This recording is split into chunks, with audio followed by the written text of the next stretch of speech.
We're on the cusp of some nasty winter weather. It looks like it's going to change over to rain when all is said and done. But in the meantime, we have some snow to get through, some ice pellets in that nasty mixture, and it's going to be happening before kind of into the drive time. So be careful. Obviously, it goes without saying, folks.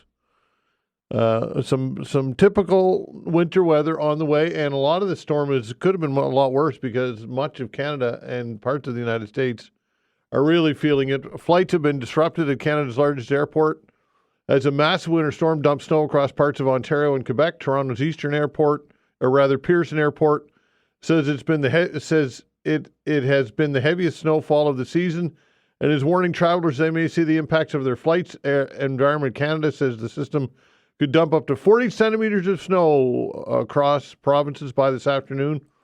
As mentioned in our region, it's going to be, but when all is said and done, some rain but ice pellets and messy mixture on the way before then. So keep an eye on the weather, keep an eye on the forecast, keep an ear to our radio station. We'll bring you all the latest, of course, with our weather updates as the day goes along.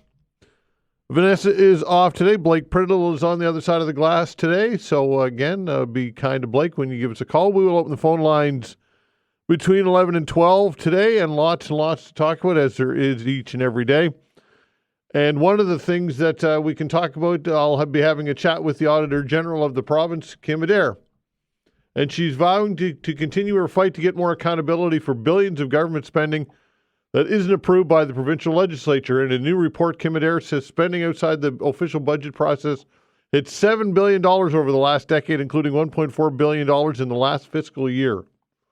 For the third consecutive year, Adair is recommending changes to the Province's Finance Act that would give more oversight authority to the Ledge, something the government has refused to do.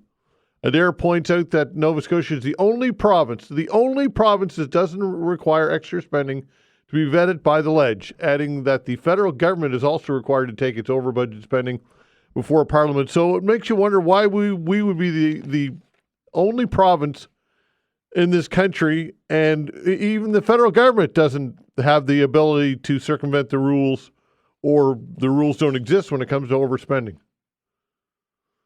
And you have to wonder why the Houston government would not make this change.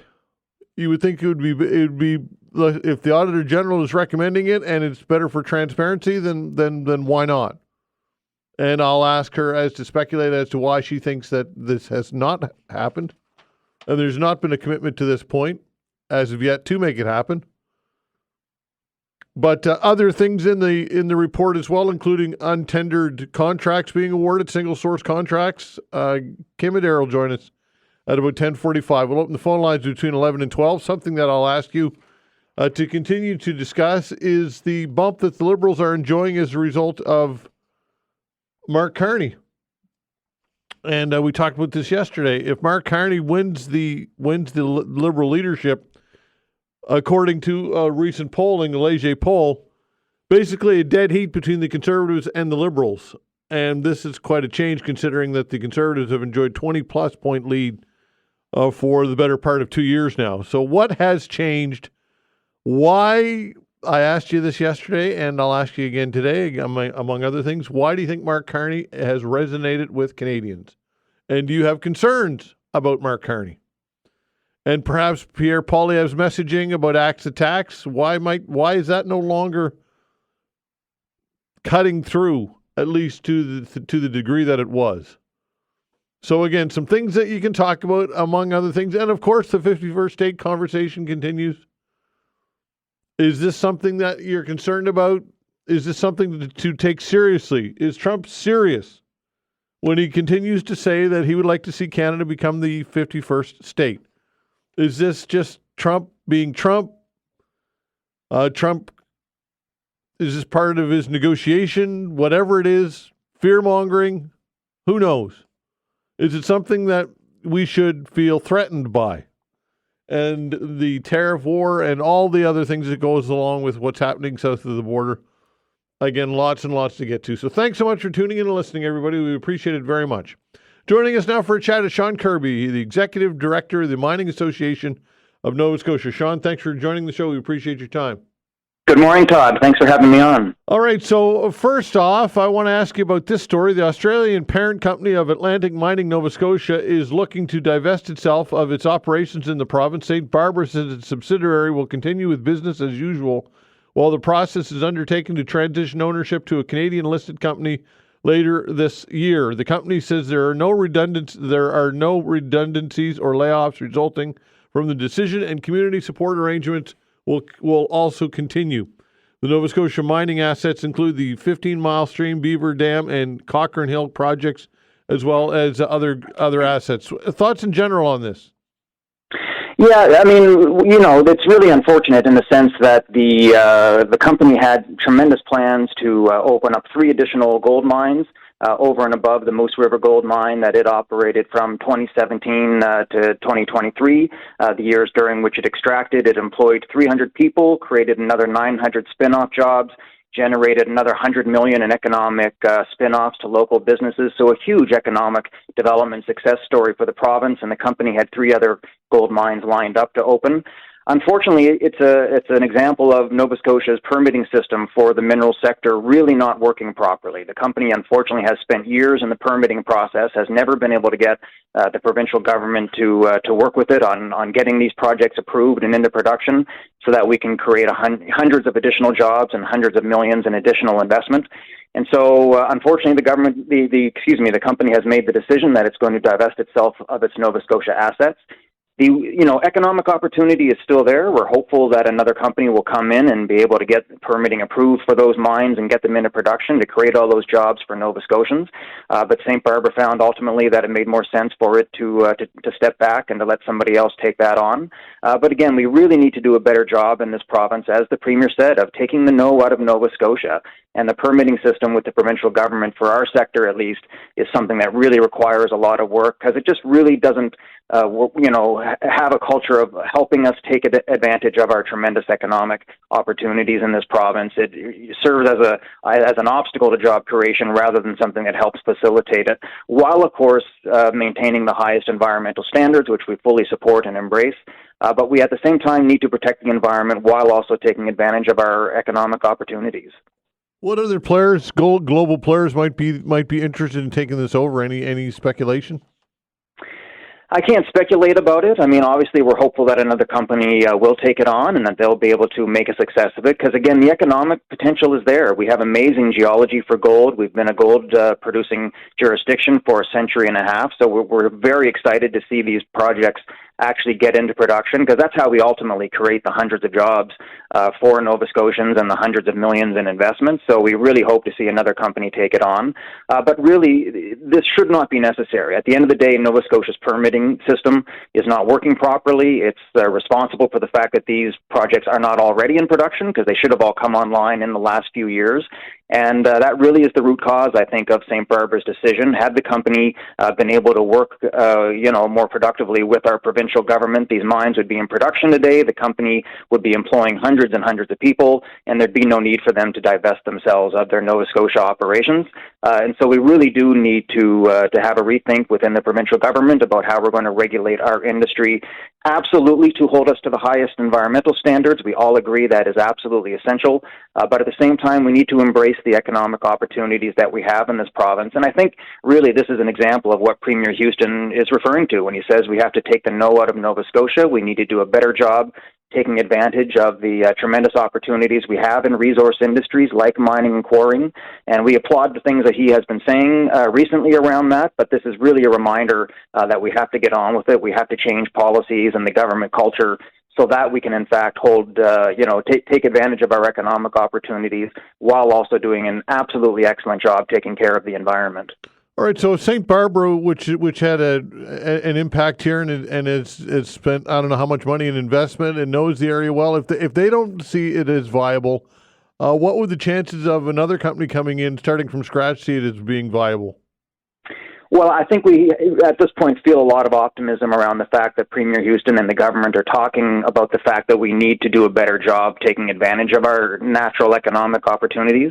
And so I think the government recognizes that it needs to do a reset. It needs to fix certain policies like the permitting system that are, in fact, holding us back and making it harder to create jobs and opportunity in this province. That makes it harder for industries like ours to generate the government revenues that are necessary to help pay for essential programs like health and education. So I think there really is huge opportunity in our industry, and I think increasingly we see that the government recognizes that it needs to make some changes internally in order to help facilitate economic development while, of course, taking care of the environment. So that, to me, is really the cause for optimism. The economic opportunity is there in the ground. We have amazing geology in Nova Scotia for gold, and so a new owner can come in and know that the economic opportunity is there, but we hope that it will find a better partner in the provincial government going forward, given all the terrific things that Premier Houston has been saying lately. All right, so the company says, as I mentioned earlier, no redundancies or layoffs resulting from the decision, and community support arrangements will also continue. So, what does this mean? Does this mean that work continues, or what's that mean? It means really that the company is going to continue sort of business as usual. It's important to understand, with the comment about no redundancies or layoffs, that the company has in fact laid off a couple hundred people in the last few years because of its challenges with permitting, ultimately, that they were not able to get government approval to put the additional mines into production, and as a result, hundreds of Nova Scotians have lost their jobs. So the very small number of people that do still work for the company in Nova Scotia will not see any layoffs, and so that at least is good news. But we have to put it in context of what Nova Scotia's permitting system has cost the province already by forcing a company like St. Barbara to have to lay off hundreds of people and preventing other economic opportunities from coming to fruition. So yeah, we know the economic potential is there. The projects are excellent. The geology in Nova Scotia for gold is fantastic. But we really need a bit of a reset, and hopefully a new owner coming in, and the provincial government recognizing that it needs to do a better job regulating our sector so that we can both protect the environment and take care of and take advantage of our economic opportunities will make the difference for these projects. All right, shifting gears, this CTV story, the Nova Scotia government granted an Australian mining company access to private land in the Yarmouth area. An exploratory lithium drilling project in Yarmouth, Nova Scotia region got the green light late last month after a 9-month standoff between the Australian-based mining company and a German firm that owns the private land. Some people have concerns about expropriation and private landowners and rights and property rights. What are your thoughts on all of this? Yeah, so a couple of things. First of all, as you and I have discussed before, climate goals rely on mining, in particular on critical minerals, and there's a huge global push in order to find and extract critical minerals like lithium and copper and many others that are essential to achieving climate goals, because things like electric vehicles, wind turbines, and solar panels are all largely made of minerals. And so in the case of lithium, for example, the International Energy Agency says that we need about 6 times more minerals in general for clean energy, including about 50 new lithium mines around the world, which is an extraordinary challenge for the global mining industry. So we really are doing everything we can, both here in Nova Scotia and around the world, to try to find and develop those mineral deposits. And here in Nova Scotia, very excitingly, we have potential for lithium. We have several excellent exploration projects going on right now, and this is one of them. And so it's really important that we be able to access those sites where we have the lithium potential and be able to do the mineral exploration that's required. Unfortunately, and frankly somewhat strangely, a German company owns the land and was not willing to facilitate that exploration. And so in a very, very rare example of a company having to do this, it turned to the provincial government for help so that it can access the land, so we can do the exploration and find out whether, in fact, there's an economically viable lithium deposit there, because it is so important these days in context of trying to achieve climate goals. And the provincial government agreed that it's really important for climate goals and for the province's economy that company be able to access that land. That's an extremely, extremely rare example of the government having to intervene like that. I think it's the only second time in decades that the government has done that, because ordinarily companies are able to negotiate without, frankly, too much trouble, mutually beneficial arrangements with landowners that allow them onto the land so that they can do mineral exploration. Landowners are generally compensated for allowing that access. The companies do reclamation for any impacts that they have on the land while they're there doing the exploration. So this is a very unusual case, but to be clear, it's not an expropriation at all. It's just the government requiring that the landowner allow the company onto the land. And again, a German company, for some reason, not wanting to allow that. But, at the end of the day, minerals are owned by the people of Nova Scotia. The government, holds them on their behalf, but ultimately it's a resource owned by the people. And it's the best thing for the province of Nova Scotia and for Nova Scotians that in a case like this, the company be allowed to do that exploration for lithium to see whether, in fact, we have an economically viable deposit there. All right. Is there concern that this may set a precedent, not a bad precedent, but a precedent in general, that if in fact this company is allowed to go on the private land as decreed by the provincial government, then what's to stop it from happening again? Well, first of all, we appreciate the provincial government's support in this case. It's never something we want to see, that a company has to apply to the provincial government for this kind of support. The reality is that almost all the time, companies can negotiate mutually beneficial agreements with landowners that see the landowners compensated, that see any reclamation work paid for by the company after the exploration is done. I mean, these are ordinarily very, amicable, mutually beneficial arrangements between companies and landowners. So we don't anticipate seeing any more of these. This was a very unusual circumstance because a foreign landowner refused to allow access to their land. And so we appreciate the provincial government's intervention in this case, but we don't anticipate seeing more of it. This is very, very unusual. But what I think we really need to focus on is that the area the company is getting access to has potential for lithium. And if we have the ability to contribute to global climate goals by mining in that area, then that's a terrific thing. It would create jobs for Nova Scotians and huge economic spin-offs for the province's economy. We're a long way from determining whether or not there's an economically viable deposit there, but the next step can now proceed, which is that the company can access the land and do the exploration necessary to determine whether, in fact, there's a deposit there that could be a mine one day. Okay, so it's quite possible that this type of access could be allowed again by let's suggest a private woodlot owner or landowner or whatever doesn't want a company on their land. The government could intervene in the same way. That's quite possible, is it? Yeah, Todd, I think we need to keep in perspective that this has been done, I think, twice in the I know that, but that's a question. But the question is, it's quite possible that this could happen again. That's the question. Again, it's incredibly rare. The companies are ordinarily able to negotiate mutually beneficial arrangements with landowners, and there's no need for the provincial government to get involved. In theory, the provincial government has the legal authority to do so on behalf of Nova Scotians and for the greater good when it believes that it would be important for the province's economy to do that. But that's not an intervention that we ever really want to see, and this was really an extraordinary case where a foreign landowner refused to allow the mineral exploration to take place. That is potentially a benefit to all Nova Scotians. So it's a very unusual case. We don't want to see it repeated, but we are, appreciative that the provincial government sees the economic significance of a project like this and that it was prepared to support it. Okay, Sean, appreciate your time. Thanks so much. Thank you. All right, take care. Sean Kirby, Executive Director, Mining Association of Nova Scotia. Politics is Lori Turnbull when we come back.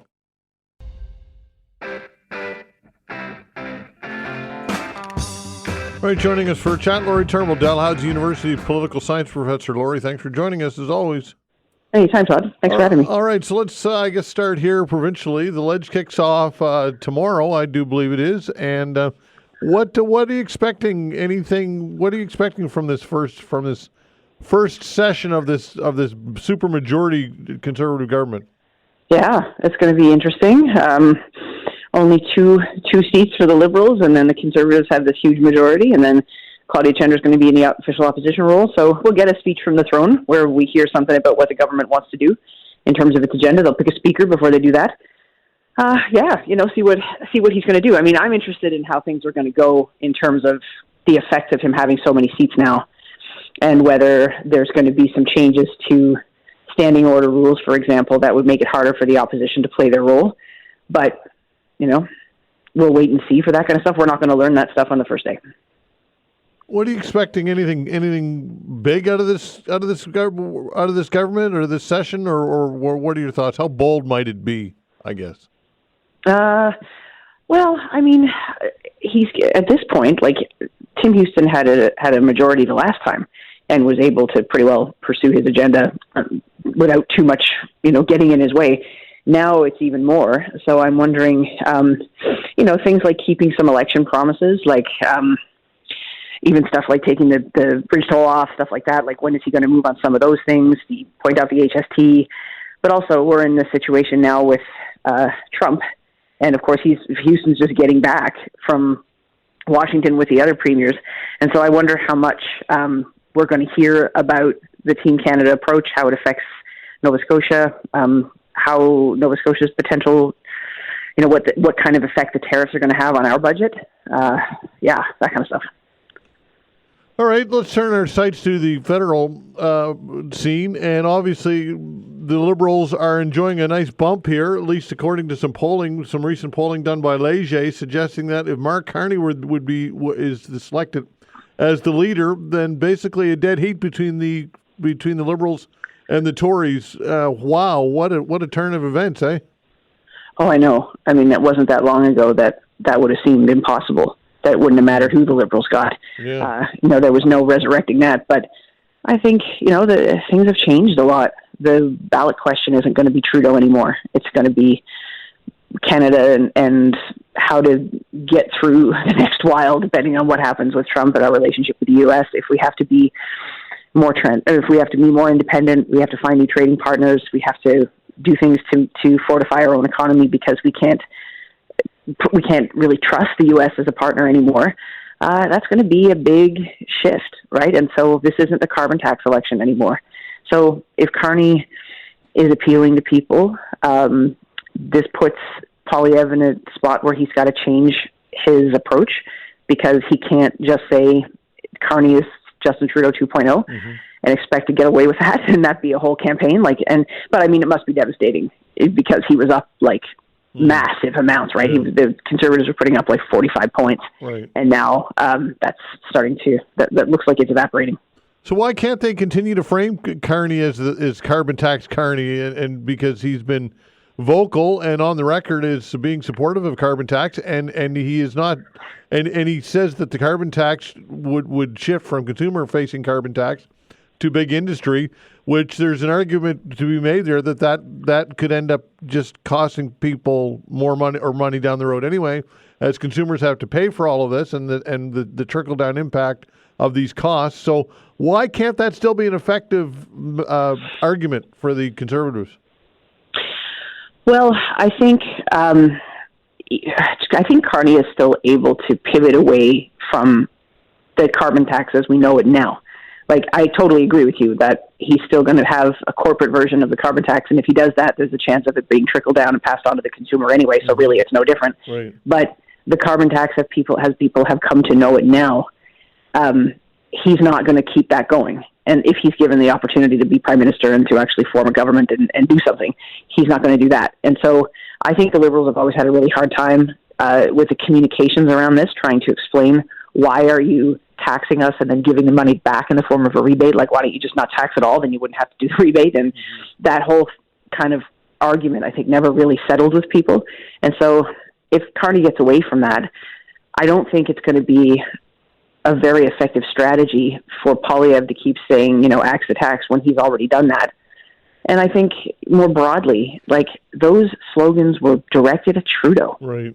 Not really anybody else, right? And to start with carbon tax Carney and carbon tax Chrystia and all that, he's just taking out Trudeau and putting in the other person, and this is really like fighting the last war, which political parties often do. But I think in this case, Carney is a different guy, right? And in this particular moment, because of the trade war with the U.S. and because of this stuff about, 51st state kind of crap, it's changed the conversation. It's not it's not an election about Trudeau anymore. Trudeau is on his way out, and even on his way out, people are like, hey, he's doing a good job actually defending Canada. The ballot question has changed. And so I think Poilievre can't keep in the same approach and expect it to have the same effect. Do you think he'll pivot though? And yeah. How will he pivot? I I think he's going to have to come forward with a bit more of content on not just criticizing what Trudeau has done, but being more specific about what he would do if he was prime minister. And I think making more of an argument for himself. Like his approach has been very anti-Trudeau. And I don't criticize him for that because it's worked really well. He got up pretty high in the polls doing exactly that. But now the game is different. And I think he can't keep pretending that Trudeau's still there. And he's not, right? I think you can pretty clearly see that they're pivoting already. And that they will come up with, they say they're not, but they are. And they will come up with new ways of promoting themselves against this kind of political environment, because the question is going to be more like, who do you trust to manage the economy when we're going through a massive transition? Who do you trust to stand up for Trump? Yeah, but also who do you trust to take care of things here? And I think Poilievre still has work to do to make that argument, because now it's not just a choice between Trudeau and Poilievre. Now there's another guy. And Singh, of course, I mean, is basically irrelevant at this point. What are your thoughts on Jagmeet Singh? Yeah. God.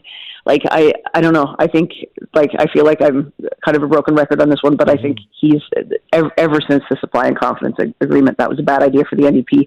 He struggled for relevance since then. Now it just seems like the whole conversation about Trump and how Canada plays this, it really puts the focus on the two major parties. And I think the NDP and the Bloc, frankly, for what it's worth, right? Like it's harder for them to make an argument that punches through because they're not really in contention for government. And so, I don't know. I think the NDP, ultimately, they have to decide whether they want to support Mark Carney for a while and keep this parliament going, or if they just want to go to election and get it over with. It sounds like that's what they want to do. But as far as changing the frame of the election, no, I think they have lost whatever ground they had, to be honest. Lori, always great. Appreciate it. Thank you. Thank you, too. Take care. Take care. Lori Turnbull, Dalhousie University political science professor. Canadian aid workers warn catastrophic USAID halt puts Ottawa's project in limbo. That when we come back.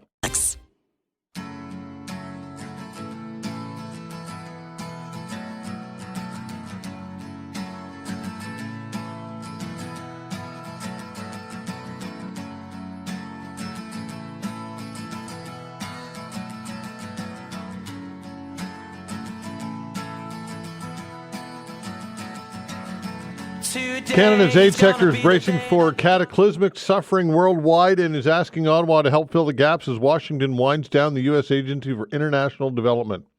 Numerous Canadian projects are in limbo as the world's largest aid funder freezes funding to multilateral programs, and it's unclear what will happen to millions of dollars Ottawa has sent to USAID for programming. Joining us to talk about all of this is Kate Higgins, CEO of Cooperation Canada. Kate, thanks for doing this today. Oh, thanks for the invitation. All right, tell us about Cooperation Canada. What are you guys all about? So Cooperation Canada is the national umbrella group of Canadian international development and humanitarian organizations. So we are a group of Canadian charities and non-for-profits that do what I think is really amazing work, humanitarian work, development work around the world. We have over 100 members, so many organizations that I think many of your listeners have heard of, coast to coast to coast. Okay, U.S. President Donald Trump has tasked billionaire ally Elon Musk to cut the U.S. budget. The exercise has involved a 90-day freeze on most American foreign aid, pending a review aimed at ensuring the spending aligns with American interests. Thousands of staff have been placed on paid leave through courts, are reviewing these orders. Hence, this has impacted this money.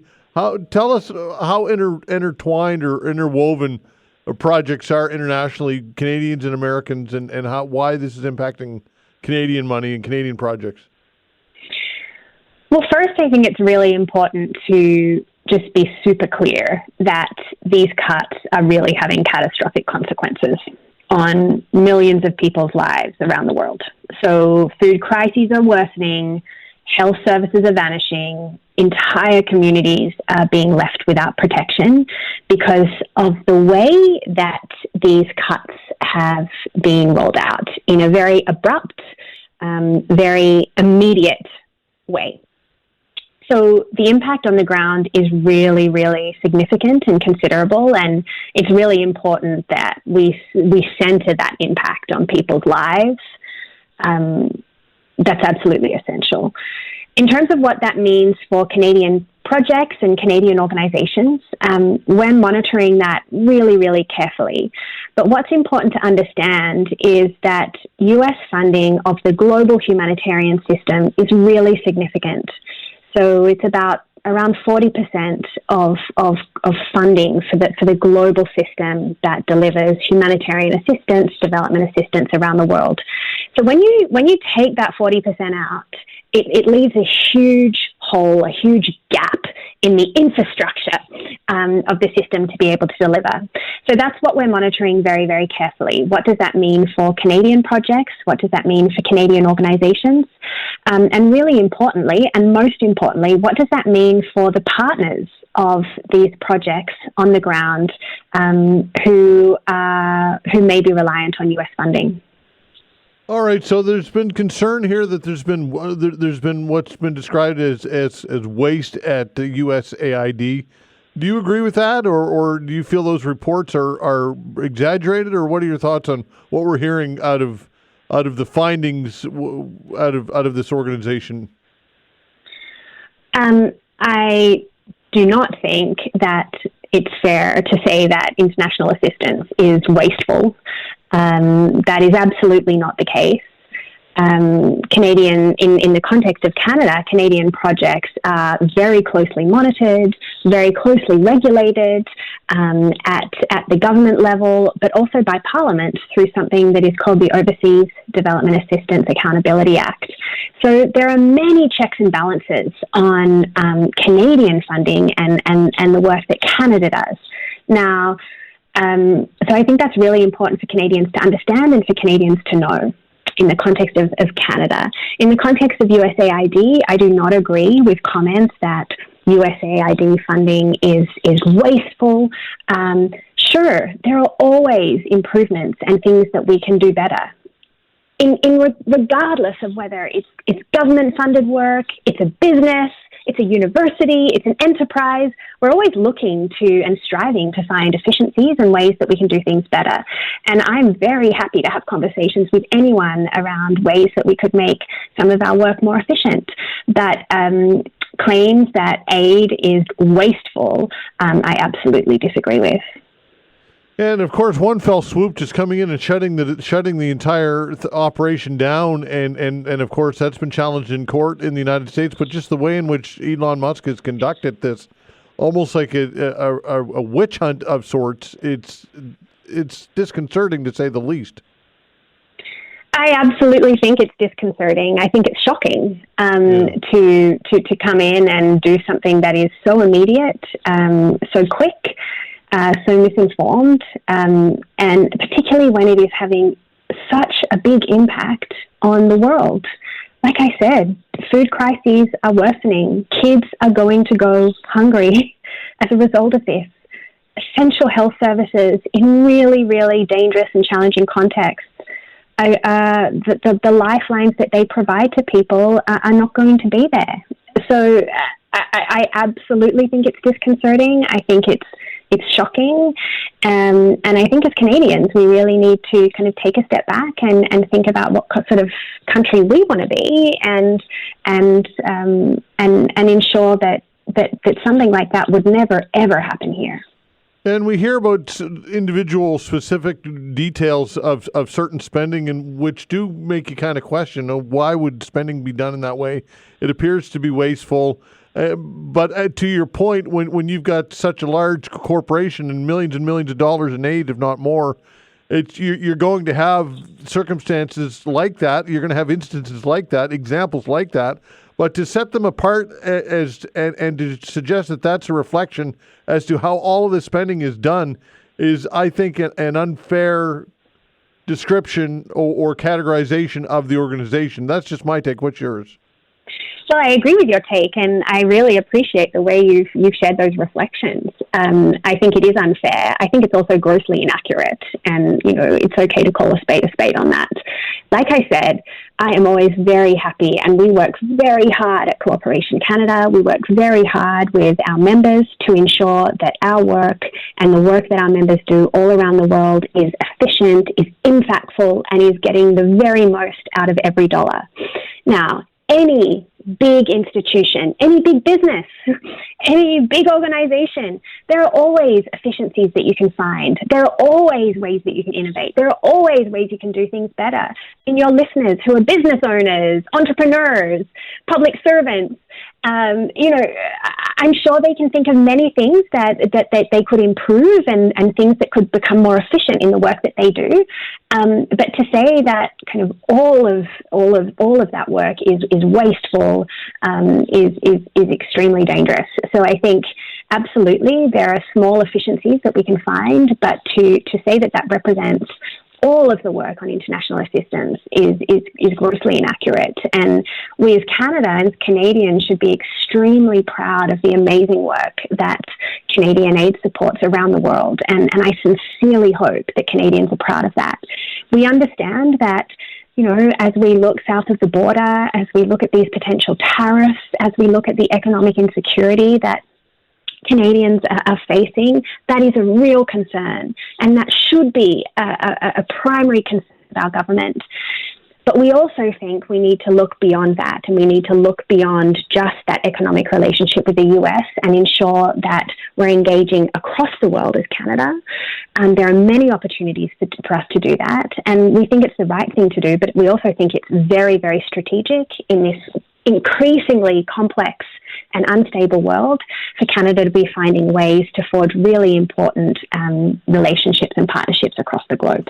Okay, Pierre Poilievre has talked about building a base in Nunavut and suggested that he'll use the money to do it out of the billions of dollars in foreign aid that we're now spending.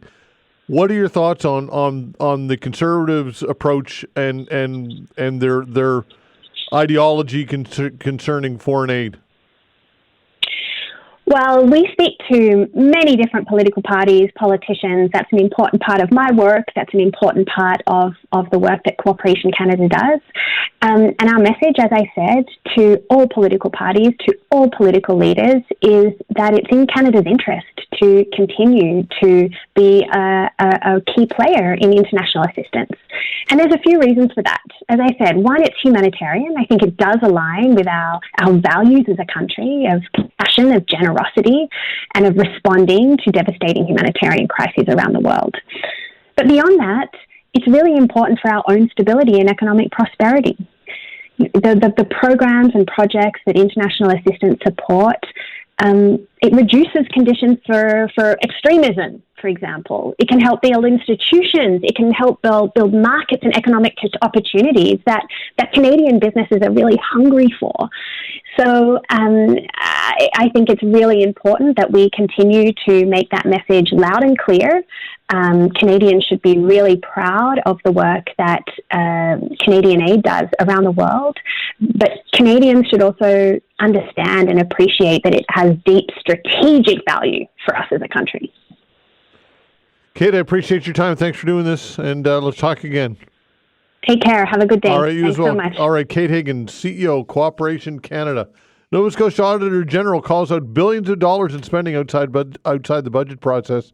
Kim Adair when we come back. Thanks.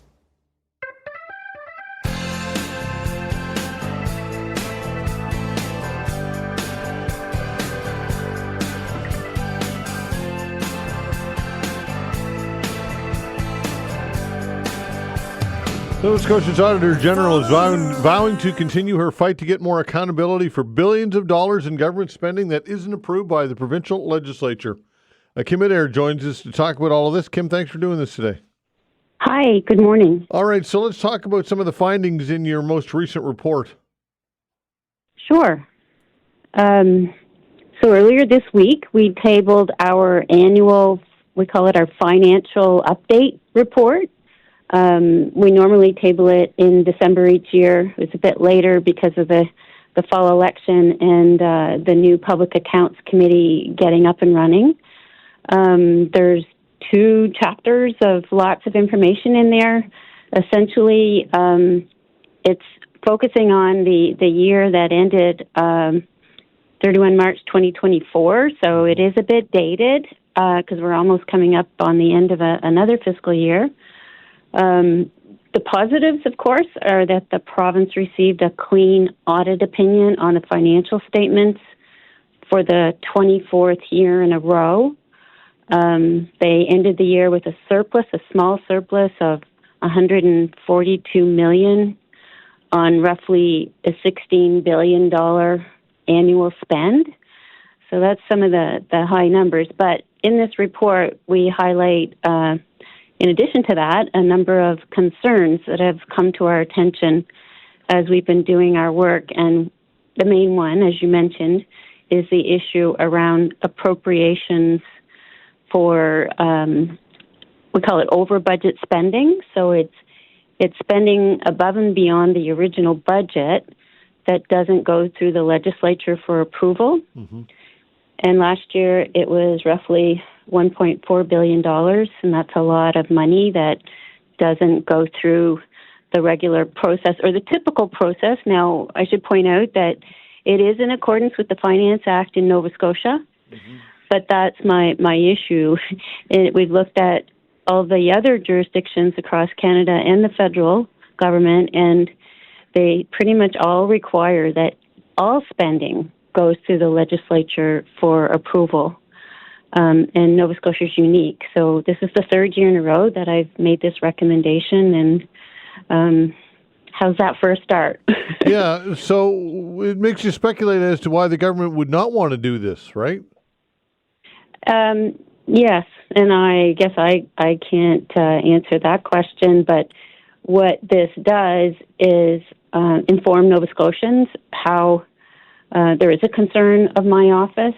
Mm-hmm. The current government has indicated that they feel the status quo is fine and that there is sufficient transparency and updates through the quarterly fiscal updates and information provided to the media. But in my view, it's not a good substitute for going to the floor of the legislature to debate such significant spending. The year before, it was $1.7 billion, and it's in recent years been billions of dollars for the last roughly 4 years. So there's a pattern here that I think needs to be addressed. So what is the decision-making process if it doesn't have to go to the ledge? Is it just done at the deputy Cabinet level, at the ministerial level? How does it work? It goes to Cabinet. Yeah. So the Premier and his Cabinet, and then there is an order in Council. But that's what's very unusual is Cabinet in any other province doesn't have such authority to spend such significant dollars without going through the House or the House of Assembly. All right. Also, untendered contracts continues to be a concern of yours. Tell us about that. Yes, so we have a chart in the report where we show the trend for the last 5 years, and it's showing $2.4 billion in untendered contracts have been issued in the last 5 years, and there's an increasing trend toward giving out untendered contracts or sole source contracts, and we recognize that there are definitely times when it's necessary. For example, in an emergency situation, when there's exceptional circumstances. But generally speaking, the legislation around procurement and the policies require fairness in the process, competition, which happens when you go out to tender, and transparency. And so in this report, we have some commentary around just to spark the discussion amongst the members of the Public Accounts Committee so they can ask those questions, like why is there an increasing tendency to untendered contracts? And $2.4 billion over 5 years is a lot. Yeah, what are the inherent risks of an untendered contract? What are some of the characteristics that concern you as an auditor? So you don't know that you're getting the best value for money that you would be more likely to be assured of if you were to go to market and have competition. You don't know if the contract terms are favorable to the taxpayer. If, say, an unsolicited proposal from an external to government party comes forward with a proposal and they cite their own terms, and it's just the value for money. The regular procurement process, it's inherent that it's more likely to have value for money for the taxpayer. So again, back to the question, I suppose you can't speculate as to why we don't have these contracts done in a proper way. But one thing we do know is that empirically, the process is not as good and not as robust, and therefore more risk for taxpayers ultimately. Exactly. That's the issue that we're raising. Wow, very interesting. Anything else out of the report that you wanted to highlight before we run out of time? Well, there's a lot of information about the financial trends of the province, even though they had a surplus, and they have had a small surplus for the last 4 of the last 5 years. The net debt is climbing. It went up $1 billion last year. The debt that the province borrows to pay for its bills has gone up $1 billion. So that means that your interest cost on that debt is going to go up, and it takes money away from regular programs. So there's a lot of interesting financial indicators included in the report. It's on our website. Encourage people to read it. I don't know, what else can I tell you? There's a lot of detail about the spending for health. Right. $7.5 billion was spent last year in the area of health. Travel nurses, there's a chart in there showing how much the cost for travel nurses has gone up. Yeah. Okay, well, we encourage people to go to the website and check it out, and because there's lots of great information there and very important information there as well. Kim, we appreciate your time as always. Thank you. Okay, thank you. All right, Bye. take care. Kim Adair, Auditor General here in Nova Scotia. Now we got some time for you. What is on your mind? The way to reach us is 902-405-6000. Your calls when we come back. Thanks.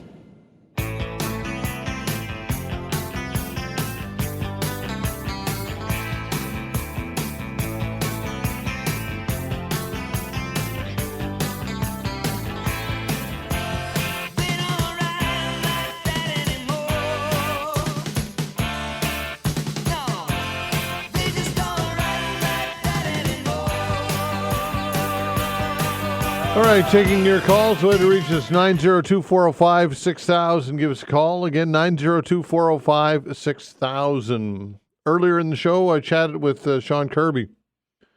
The Australian parent company for Atlantic Mining, Nova Scotia, Inc., is looking to divest itself of its operations in the province. St. Barbara says its subsidiary will continue with business as usual while the process is undertaken to transition ownership to a Canadian-listed company later this year. The company says there are no redundancies or layoffs resulting from the decision, and community support arrangements will also continue.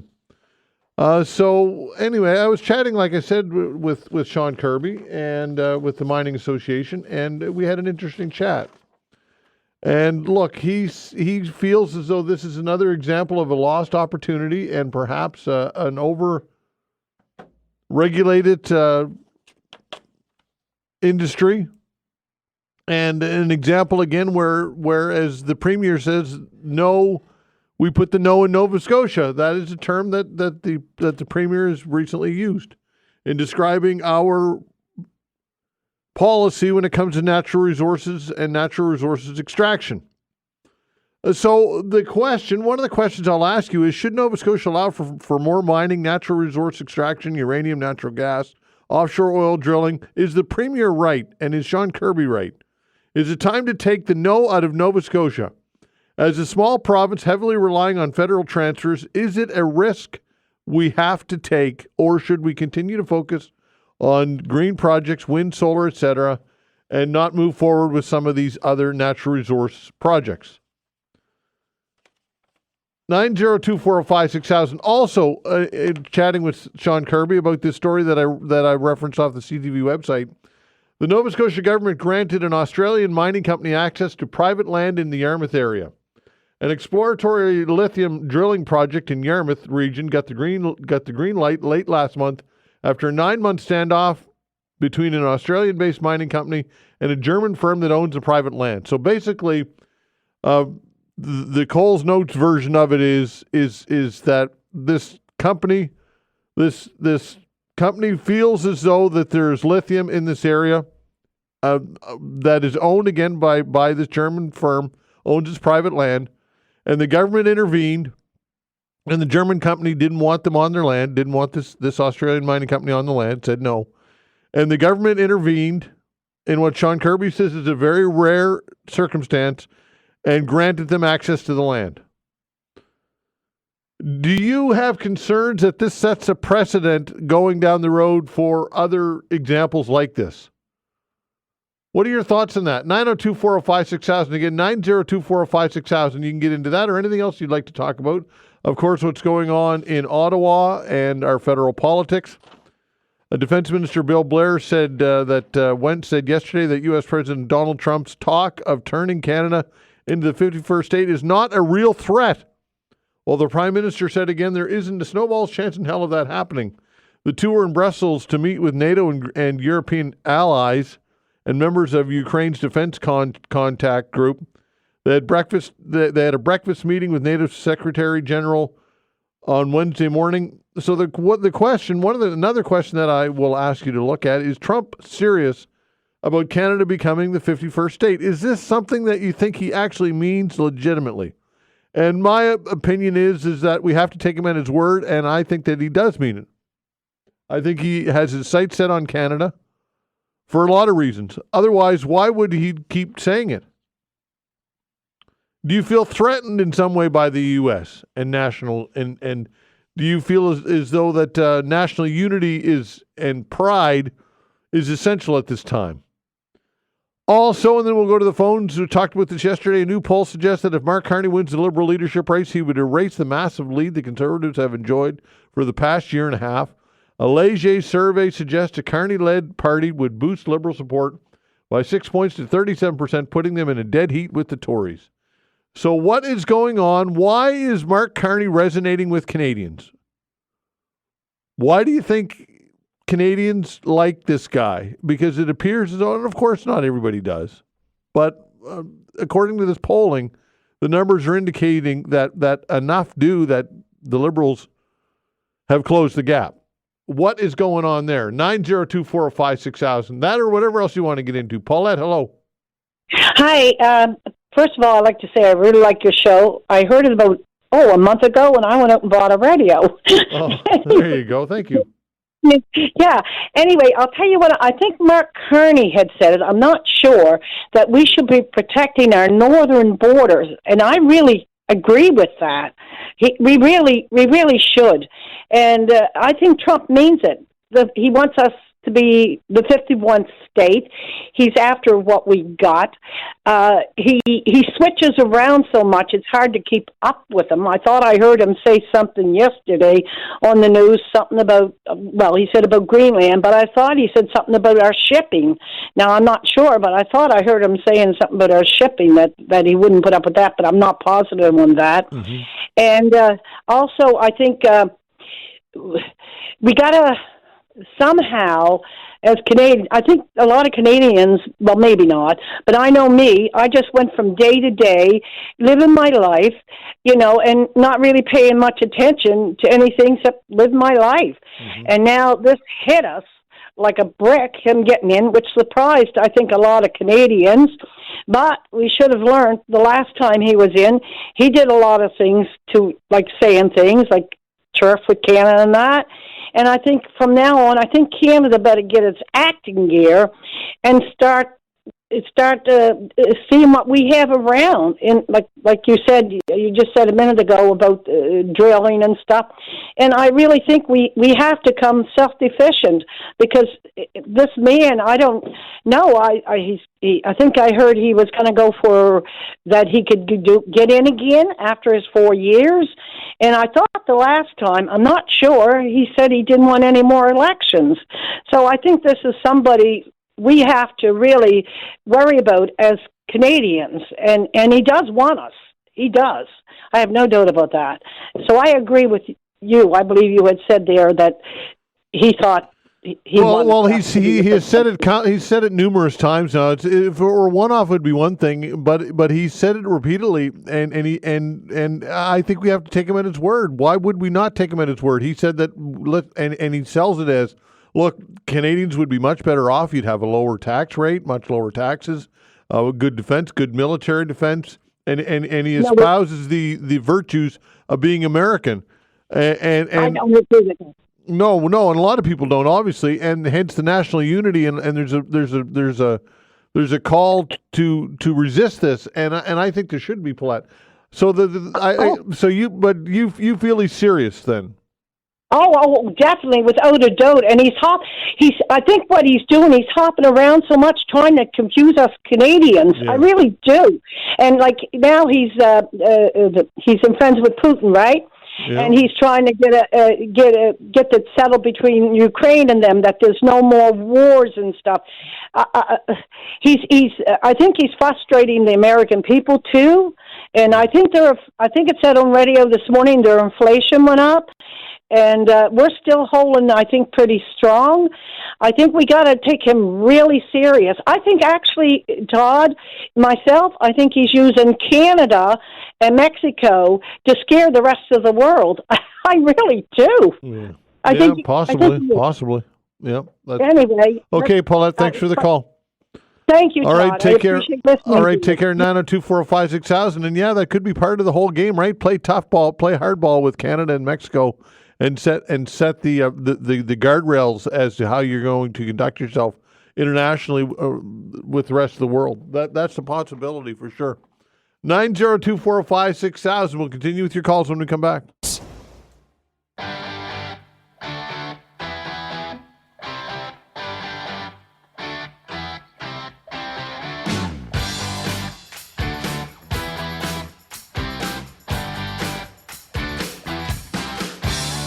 All right, taking your calls, 902-405-6000. That's the way to reach us. Hello, Len. All right, taking your calls, 902-405. Okay, we'll put Len on hold and we'll come back to him. Jim, hello. Yes, hi. Thanks. Sure. I'm calling as a follow-up to your very informative interview with the Auditor General of Nova Scotia, Ms. Kim Adair. Mm-hmm. She pointed out a couple of things that I just want to underline, because I think the public would be well served if we all paid attention. The current provincial government has used a hugely extreme amount of of spending not approved by the legislature. And Ms. Adair gave the details, but they've gone way outside the bounds of the usual, you got to go get legislative approval from the House of Assembly. We also have used, in the last 5 years, as she said, a huge amount of, quote, alternative procurement. In other words, not tendered contracts. And that opens up, obviously, chances for either not spending money wisely or giving contracts, to your friends. So, there you go. Okay, Jim, thanks for the call. Appreciate it. Thank you. All right, take care. 902-405-6000. Let's try Len again. Hello, Len. Hello, Todd. Can you hear me? Yeah, I got you. Go ahead. I just want to say quickly three things. You got to take Donald Trump at his word. He wants Canada to be part of the United States, and he keeps harping on it so many times you have to agree with, that he is really serious about it. The other thing I want to say is that what's good about what Trump has done is that he's made Canada now determined to maybe stand on their own 2 feet by going to other countries to be able to sell our products, and that is good. That's one thing good that he has made Canada do, which we have not done before. The other thing I want to say, Todd, and I want to know if you agree with me, last Sunday when we watched that Super Bowl game, I have to admit, and many people have agreed with me, that in all the years that I've watched the Super Bowl game, that had to be the worst halftime entertainment that I've ever seen in my whole life. This guy out there, nobody knows what he's saying. This rap, like a man said years ago, he says, I'll tell you what rap is. He said, it's crap. I mean, have this guy running around, jumping up and down. Nobody knows what he's saying. Would you not agree that was the worst entertainment that we ever had on a Super Bowl game? Well, I don't really. I haven't given it any thought, to be honest with you. I don't really care. To be frank with you, I'm not, as a 55-year-old guy, I'm not the demographic they're going for. So I'm not a good judge of the genre. I'm not a fan of rap, but I'm not going to say rap is crap. But Len, I don't know if it was over my head or if it's over our heads or whatever, but let's face it, we're not who they were going for, okay? We're not the demographic they were going for. What I look at is we have so much fantastic entertainment in the world that why would they choose somebody like that? Well, because Len, people, he has millions and millions of fans. That's why, and obviously the NFL are master marketers. They know what sells and what's going to draw attention, and they already have you and I watching it. They don't care about us. Yeah. Yeah, go ahead. I'll tell you one thing. He's not getting any money for it. Because there's one thing about the entertainment too in the Super Bowl, and I've read they get no money for their entertaining. It's just for their exposure. Well, I mean, that type of exposure you can't pay for. So, I mean, it's obviously a huge thing to perform at the Super Bowl. Len, how I would put it is they could bring out the Rolling Stones, or they could bring out Bruce Springsteen, or they could bring out the Who, or some of these bands that you and I would like and go. But the NFL knows that you and I are going to probably watch anyway, and they're not looking for us. They're not trying to capture us. So they decided on this act. I don't even know the guy's name at this point. And I don't care. I'm not going to sit here, Len, and pretend that I liked it because I didn't. No. I wasn't entertained by it at all. But what I will say is that doesn't mean that it was bad or good or neither. That just means it doesn't appeal to you and me. But I think that the NFL probably gets that we're not the demographic they're going for. No, I guess not. Well, you have a good day and stay out of the bad weather. Okay, pal. Take care. 902-405-6000. Yeah, look, the NFL does not care about trying to draw me into the halftime show because I'm watching it anyway, and they probably know that, right? 55-year-old guy, they're probably going to watch the game. So they try and grow their tent in other ways.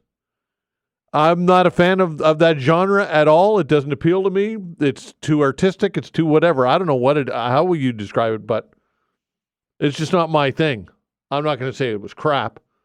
It's just not for me. 902-405-6000. Tony, hello. Good morning, Todd. I want to talk about the later poll.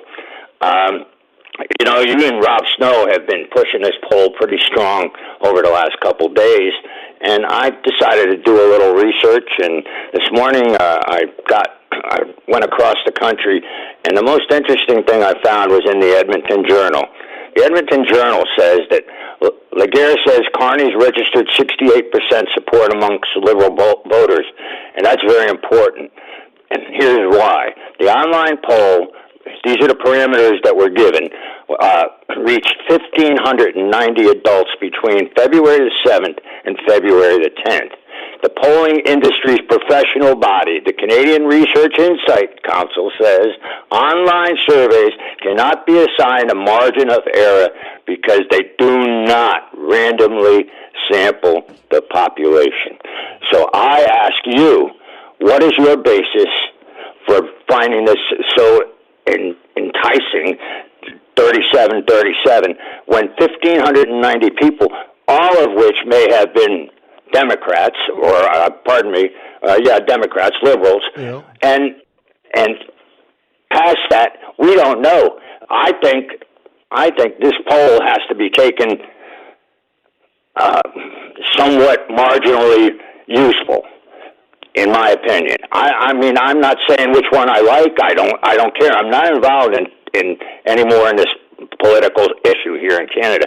But if you're going to put out information as a news entity, I think you should have to tell the people in the beginning what were the parameters. Here are the parameters. We don't, and I know you said I do not support either one at this point, whatever the case may be. Yeah. But nobody, neither you or Rob, mentioned the parameters of this survey. You did in the beginning say it could be questionable. Mm-hmm. You did say that, and I respect you for that. But nobody knows. If you don't go look at this, you think, holy Jesus, the Liberals are on a run here. Carney's going to be the next Prime Minister of Canada. It's possible. It's highly possible. Mm-hmm. But the bottom line is, give us the right numbers. And why you're giving us this information. I don't know what you think of that. It's your show and it's your bully pulpit, and I respect that. You know that. Yeah. So I just thought I'd give you that info. Well, when it comes to polling, Tony, I mean, who knows, right? I don't get into the methodology of each and every poll. Perhaps I should do that. I think Leger, Angus Reid, the Nanos, all the Abacus data, all the key ones, when they release a poll, I basically trust them and take them at their word that their methodology is correct and proper. I have no reason to not think that or to be skeptical that they've got an agenda. Apparently, their oversight body, which is this Canadian Research Insights Council, I looked it up, yeah. And it is an oversight body for these for all the polling issues that go on. They obviously have question marks when it comes to this type of polling. Where was it done? Yeah. Who did it?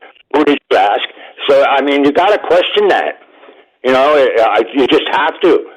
I'm sorry, Todd. I have to disagree with you on that. You have to question where this information is coming from. Okay, and Tony. Who's putting it out? Okay, appreciate the call. Day. All right. Take care. 902-405-6000. We'll continue with your calls when we come back.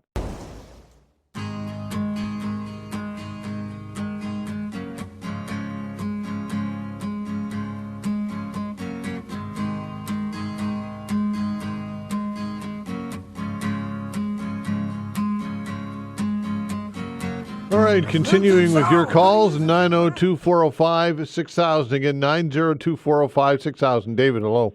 Hi there, Todd. I think just towards the end of the last hour, you had Lori Turnbull on talking about, So I just wanted to respond to her and just sort of contrast, the conservatism we've seen put forward by Doug Ford with his sort of Team Canada approach, or just, recently with Tim Houston and his announcement on healthcare and housing with sort of the federal conservatives and in particular Pierre Poilievre. So, when it was announced the tariff pause, I believe it was February 2nd or February 1st anyway, his response to come out was to blame, at least part of the problem on the, and this is a direct quote, the radical Trudeau-Carney experiment with open borders and post-national globalism for weakening our nation's sense of identity, and that when he becomes PM, that radical borderless globalist agenda will end. And I guess just sort of my sort of point listening to that is sort of, why does being conservative in Canada have to mean relying on sort of unhinged, overinflated language just to try to inspire enough anger to get elected? Can it be sort of based on,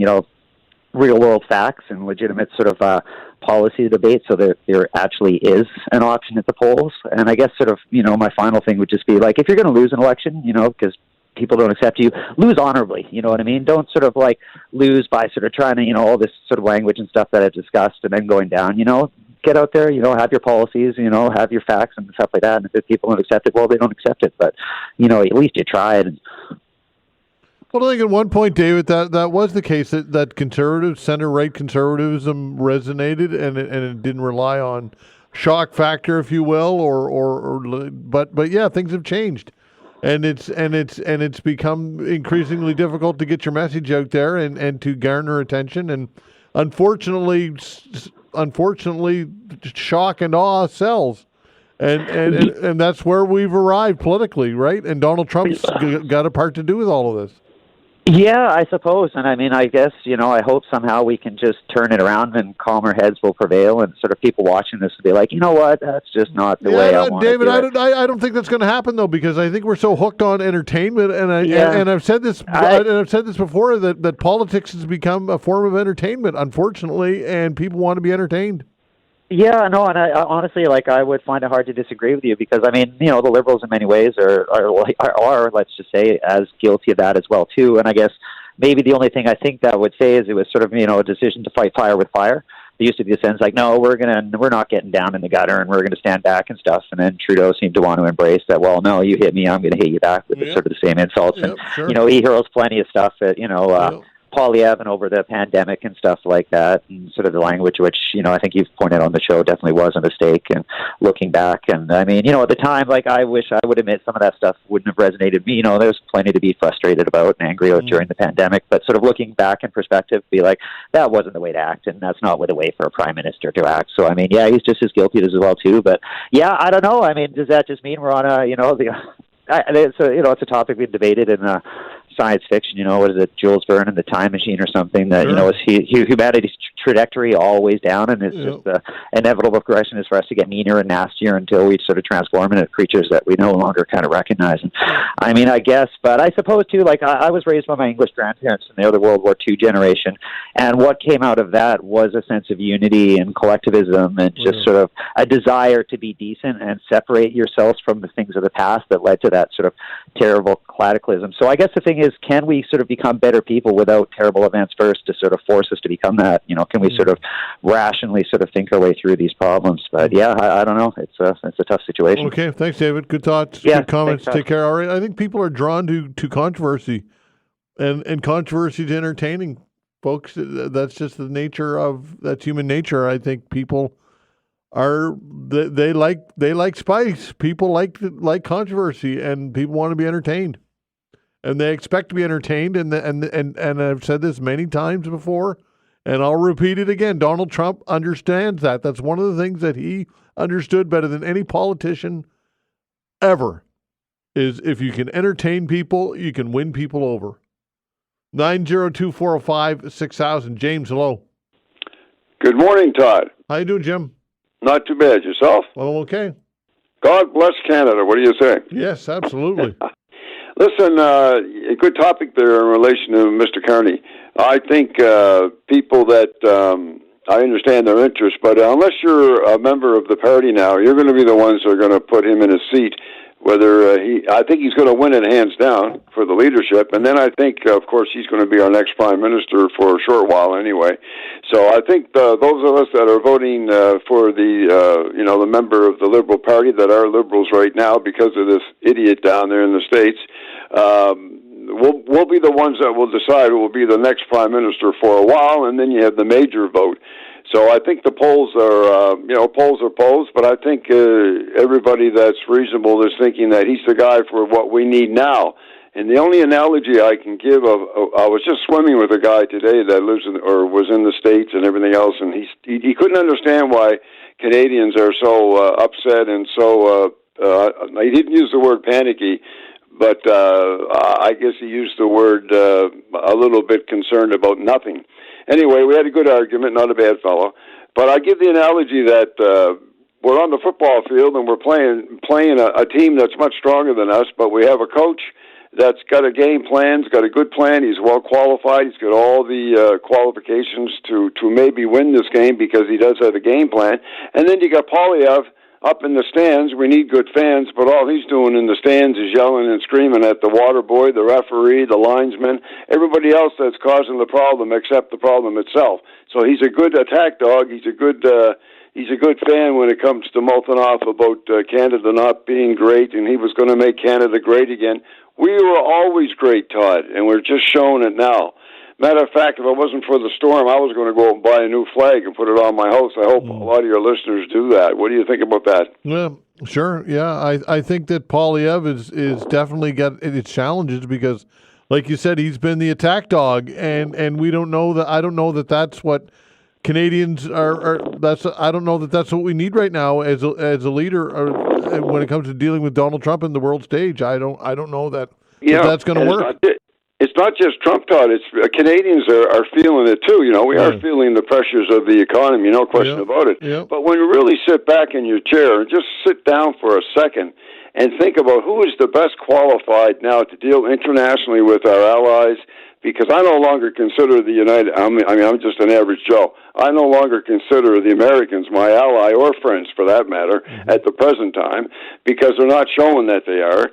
But when it comes to the economy, we have our issues here as well. And I think that we need somebody like Carney that's going to take hold of that and not only address that, but look at other ways that we can be maybe somewhat independent, but certainly sit across the table from these guys that have experts in the economy. When, as far as I know, Poilievre doesn't have any experience in regards to international trade or anything else, other than the fact to pick on Trudeau. Well, Trudeau is leaving in 2 weeks, 3 weeks? Yeah. He's history. He's gone. Yeah. So Carney, I think, will be the next. Now, I heard a rumor last night. I don't know if you heard it. I'm going to try to find out if it's true. There's a good chance that when Carney gets elected as leader of the Liberal Party, he's going to call a snap election. Mm-hmm.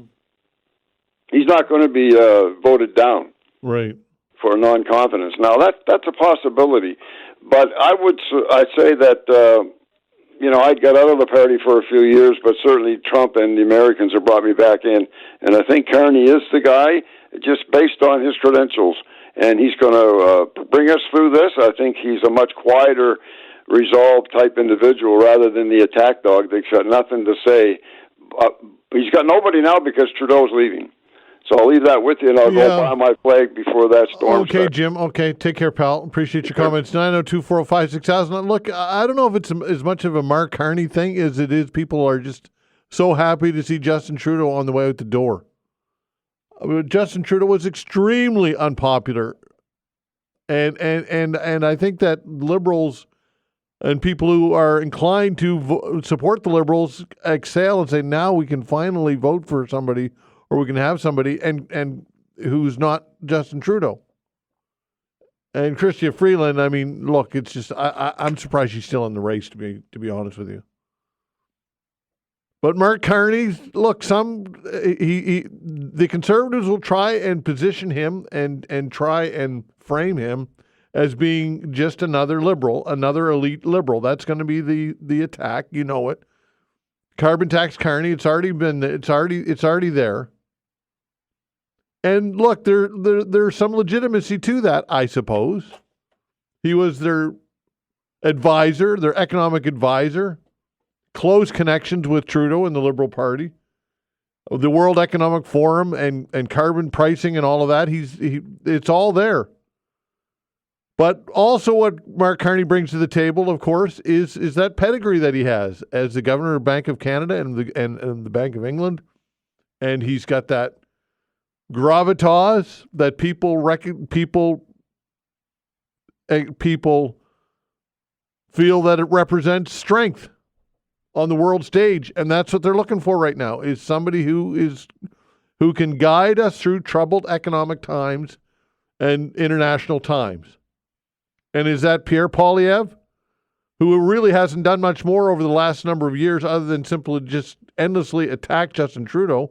And I'm not saying he shouldn't have, by the way, but that's what he's been. It's an attack dog. Every turn, every time, attack.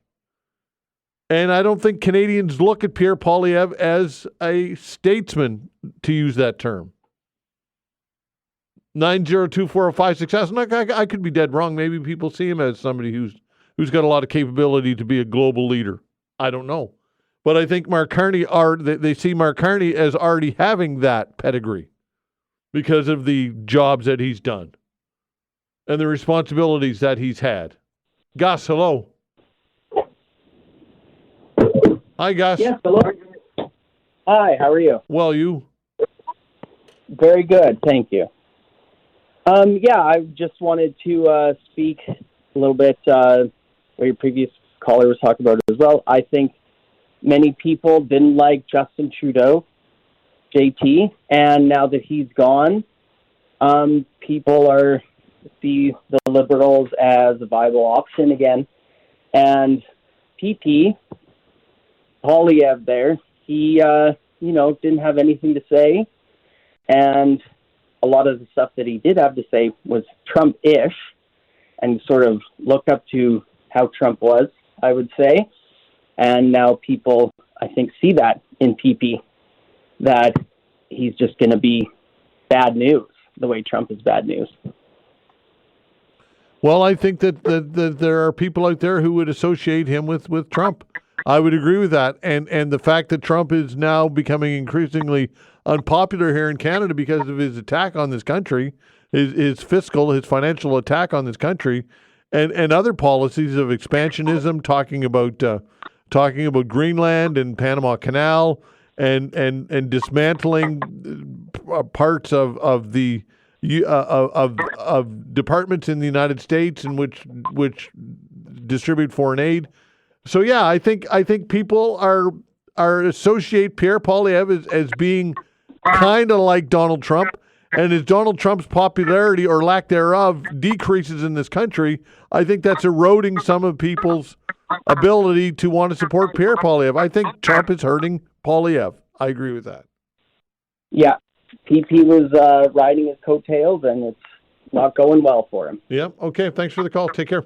902-405-6000. We'll continue with your calls when we come back. 902-405-6000. Look, it comes down to this. It's no longer going to be a carbon tax election. It's just not. This AXA tax routine is not going to work. And you could say that that's misplaced and misguided and not right. And Mark Carney is a carbon tax guy and all. It does that all may be true. But it's not what people are thinking about anymore, and it's not what people are caring about anymore. Things change. And what people are concerned about now is what's happening with Donald Trump and tariffs and who can lead and guide this country over the next number of years through troubled political times, in particular internationally, in particular with the White House and Donald Trump. That is where we're going. That is what that is what people are concerned about now. The carbon tax, I'm sorry, but it's over. Not for everybody. For some people who hate the carbon tax. I wasn't a fan of the carbon tax at all. Railed against the carbon tax. Thought it was a very poor policy. Hurt the Liberals big time. But that ship has sailed. It's no longer about the carbon tax anymore, in my opinion. It's about who can represent this country on the international stage, and in particular with Donald Trump and the United States. To me, that's what it's about. Cheryl, hello. How are you? Well, you? I'm very good. I'm sorry, can you hear me? I'm totally for Carney for the party. Tell me why. Well, I was going to go with Poilievre, but now I'm back with Carney. I mean, this is a debonair man, okay? High honors in economics, Harvard, Oxford, Goldman Sachs, worked under Harper, which tells me he can work maybe fiscally conservative, let's hope, even though he's a liberal. He can always be a backup goalie for for Toronto Maple Leafs if need be. I mean, he's a Canadian. He's financially savvy. My only concern is, can he handle Trump? Oh, yeah. I suspect that I could see him offering a little bit more loosening. This is what worries me, loosening of our Banking Act to allow more banking of American companies into Canada. I know they're allowed in now. He trades off some of the loosening of the banking regulations, deregulates a bit to appease Trump, to get the tariffs removed. This is what I see happening. And then we've got Poilievre. I mean, he doesn't have the education that Carney has. He is very difficult to listen to. His voice, I just find it's not easy, right? I mean, he's going to take Canada in a totally different direction. I mean, he was the only choice until Carney came on. Yeah. Well, Cheryl, I think with Poilievre, he doesn't come across as a nice guy. He doesn't come across as a guy that you'd like to sit down with and have a conversation with. He comes across as an attack dog, because that's what he's been for 15 plus years in government, a pit bull. So he doesn't. The likability factor is not really there with Poilievre. No, I mean, the man can win an essay contest, but he can't in public. He doesn't. He can't handle himself in the way that I think we want to be represented in Canada. Well, again, now, look, there are still obviously a lot of Poilievre supporters out there, and there are a lot of people out there who detest Mark Carney and think that Mark Carney would be horrible for the country, and I get that. But I think that when looking at the two, I think it's coming down to who do Canadians, the majority of Canadians, want representing us, and difficult international times on the international stage, in particular dealing with Donald Trump, and I think Carney has an advantage there. That's my 100%. Yeah, 100%. So I mean, Krista Freeland, she's in the dust. Forget it. There's nobody else. There's nobody else running the Liberals. Yeah, Chrystia Freeland should pack it in. I mean, just pack it in. It's done. 100%. Zero chance she's going to win that. And she already said Donald Trump doesn't like her, so where are we going to go with that? Yeah, there you go. Okay, Cheryl, thanks for the call. Appreciate it. Take care. Roy, hello. Hey, how you doing, Todd? Well, you? Well, getting back to the Carney thing, I guess, back my very first example of when I could vote, when I was 18 years old and I was able to vote, I voted for Mulroney. I've pretty much been a conservative, but here's the thing. People are mad because we keep voting for Justin Trudeau, we're voting for the Liberals or whatnot. Give us an alternative. Like you gave us Andrew Scheer. Andrew Scheer is no doubt one of the smartest politicians on Parliament Hill, but he wasn't prime ministerial. And then you threw in O'Toole. I mean, if you want us to not vote Liberal, give us an alternative. Give us somebody to vote for. And you're only lucky now because I think Carney's going to win the next election. I think we're going to be sucking up a few more years of Liberal leadership, and Poilievre is going to be, taking his pension that he don't want Jagmeet to have, and he's going to roll over somewhere in Ontario. I don't know, but anyway, don't be mad at Canadians for voting the way we do when you offer up no alternatives. Okay, Roy, appreciate the call. Take care. Let's talk to Steve. Hello, Steve. Hello, how are you? Well, you? Very, very good. Just a quick thing here. At the core root of voting in Canada, we are a left-of-center nation. And we've been a left-of-center nation for probably the past 100 years. If you take a look at the voting, governments have been voted in over that period of time. The Liberals have ruled for 70 years. Mm-hmm. The Conservatives have ruled for 30 years. What we do is we don't vote for Conservatives because we like their ideology. We vote for Conservatives to throw out Liberal governments who are too long in the tooth. And there's historical fact to support that. Which means what? We were saying to Poilievre, yeah, we'll put you in, but we're putting you in not because we want you, because we want to get rid of the Liberal government until they make the changes necessary. Once that occurs, Liberals will tend to come back into voting for Liberal. So at the very core of our country, and the reason why we do vote that way is because of the demographics in our country. Most of the people in Canada live in urban environments. Urban environments, by their very nature, are left-leaning.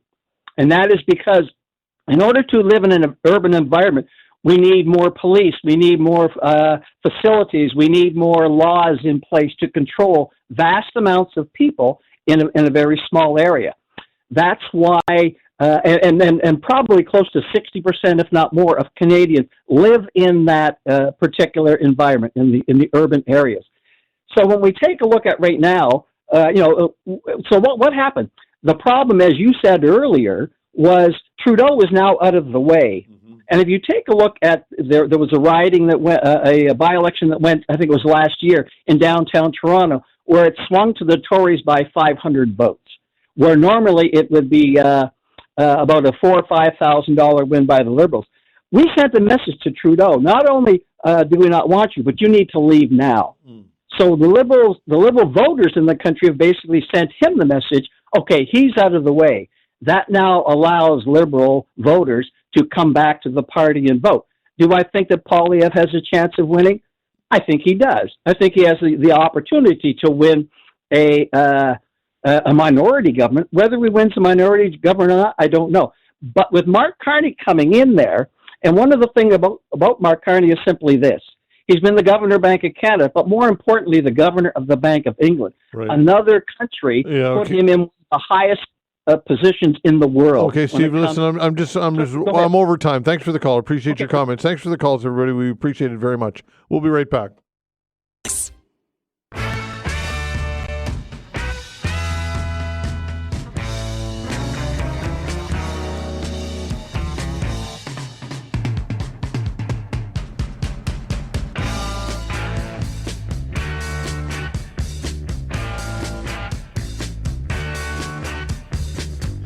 All right, I read this op-ed in the Chronicle Herald recently. Trump executive orders create chaos in U.S. schools. President raising his country's education system. Grant Frost is the author of the op-ed, teacher of over 30 years here in the region, writes about educational issues for more than a decade. His commentary can be found at frostededucation.com.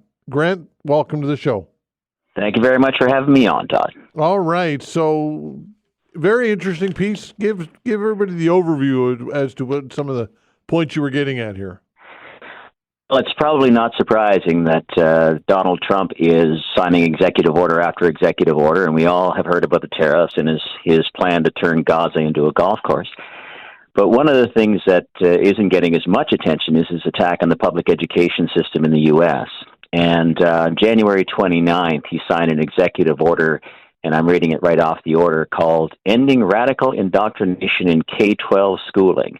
And the opening paragraph basically says, in recent years, parents have witnessed schools indoctrinate their children into radical anti-American ideologies. And it goes on to talk about how anything that questions the nobility of the American cause, anything that examines how America got to where it is today, anything dealing with DEI, anything along those lines, is considered now anti-American under the new doctrination.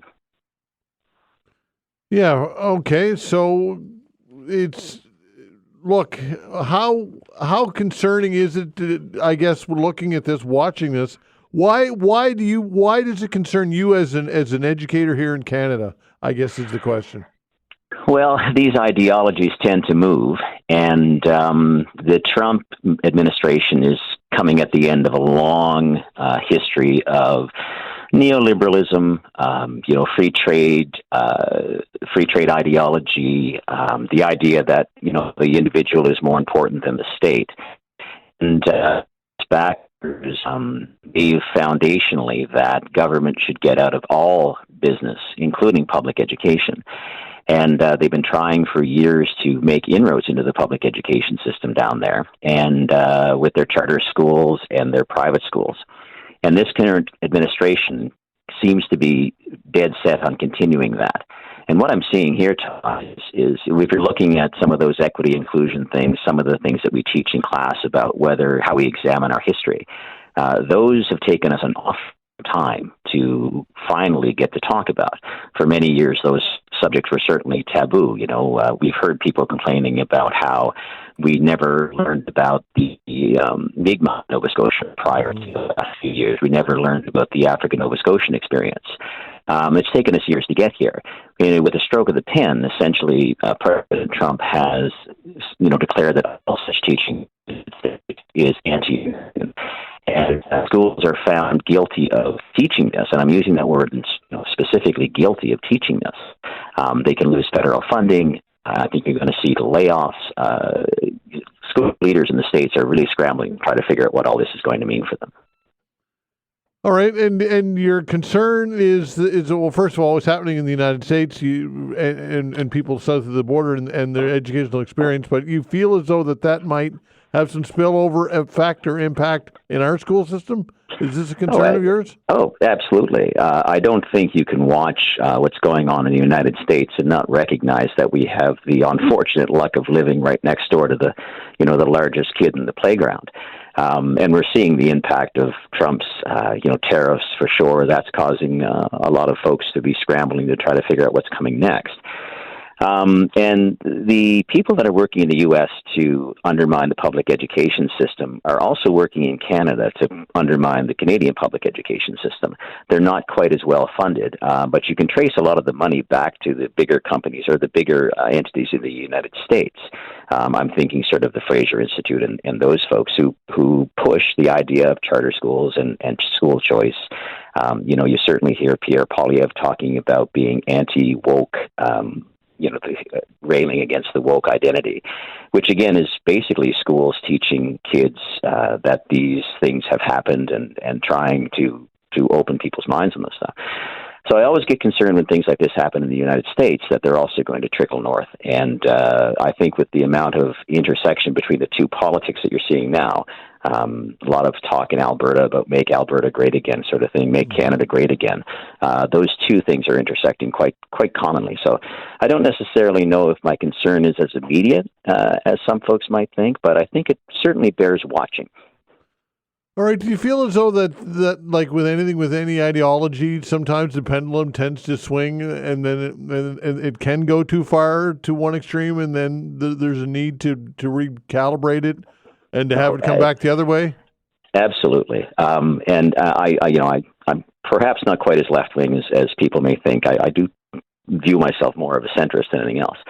And I think one of the things that I'm looking to at this moment in history is I'm certainly trying to inspire folks who might be sort of on my side of the pendulum to say, well, when it comes back, imagine the gains that we're going to make. But the pendulum traditionally has swung relatively slowly. Trump's move to go to the right has gone very, very quickly and very, very far-reaching. He just announced yesterday. It's been hard to keep up, actually. Yesterday, the day before, to defund the Department of Education in the United States. And that actually is the department that looks after things like school lunches, special education programs. That's the funding that would put in supports for students who are impoverished, students who might be homeless, students who are looking for supports in the schools. So he's basically sort of written that off. We're not going to do that anymore. And I think that I don't know that anybody, regardless of which side of the pendulum they sit, could support the idea of not helping out kids who may be homeless or may be hungry through the public school system. Why do you think he's garnered support from the United States, and why do you think that this movement has the support that it does have? Well, it's funny. There was actually just a recent, well, it's not funny. I guess it's more tragic than it's funny. But there was a recent report talking about how the American people have lost faith in the American public education system. And once again, that has been a coordinated long-term attack by folks who would like to privatize that system. And whether they're right or wrong, there's an entire group of people who, and there's a lot of them who support Trump, who believe that the government has got no place in things like public education. They would prefer to have that be a private entity where parents could pick and choose their schools, pick and choose what is taught, pick and choose, who teaches them, in fact. And again, there's a lot of support for that. So, we could argue that would, I'd have to come in, we'd have to do an hour on that one. But I think that's where that support comes from, this idea that the current system isn't working. The people who are working against this, though, can point out 3 ways from Sunday that the American public education system has been doing a pretty good job overall of teaching kids. But if you have this constant narrative of our schools are failing, being put out by folks with a tremendous amount of money and a tremendous amount of sway, and now you've got Elon Musk and Zuckerberg who control all the social media, putting out that type of narrative. It's very difficult for people to fight back against that, and particularly in this day and age when you don't really need to have any facts or any proof. You simply just have to say something loud enough and often enough, and people believe it.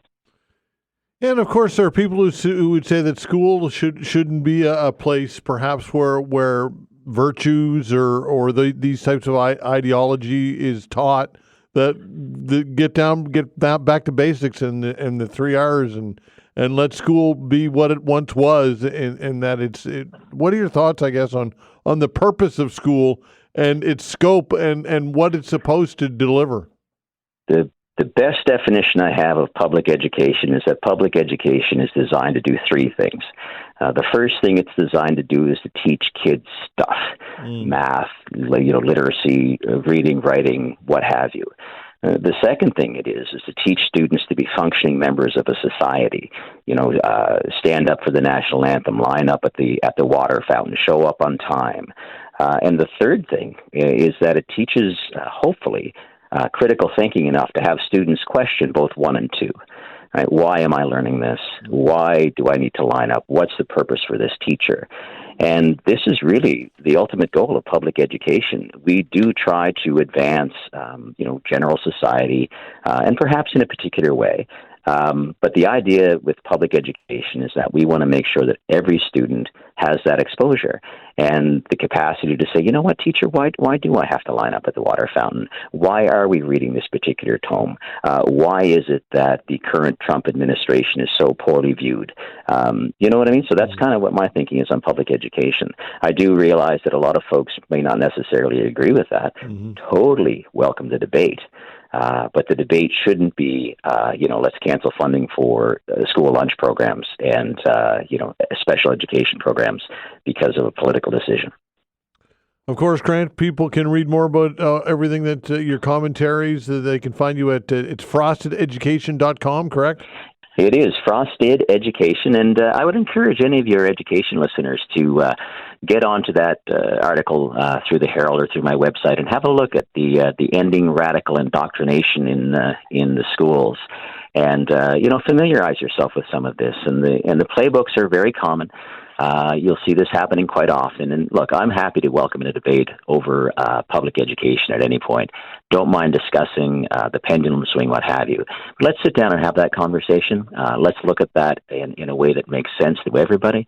I don't want to quiet any voices, but let's have a reasonable conversation about public education. And I think we're doing in this country. Or else what's going to happen is what's happening in the United States. Okay, thanks, Grant. Appreciate your time as always. Thank you, Todd. All right, take care. Grant Frost, as mentioned, it's frostededucation.com if you'd like to learn more about what he's talking about or you'd like to read his op-eds. You can find it there.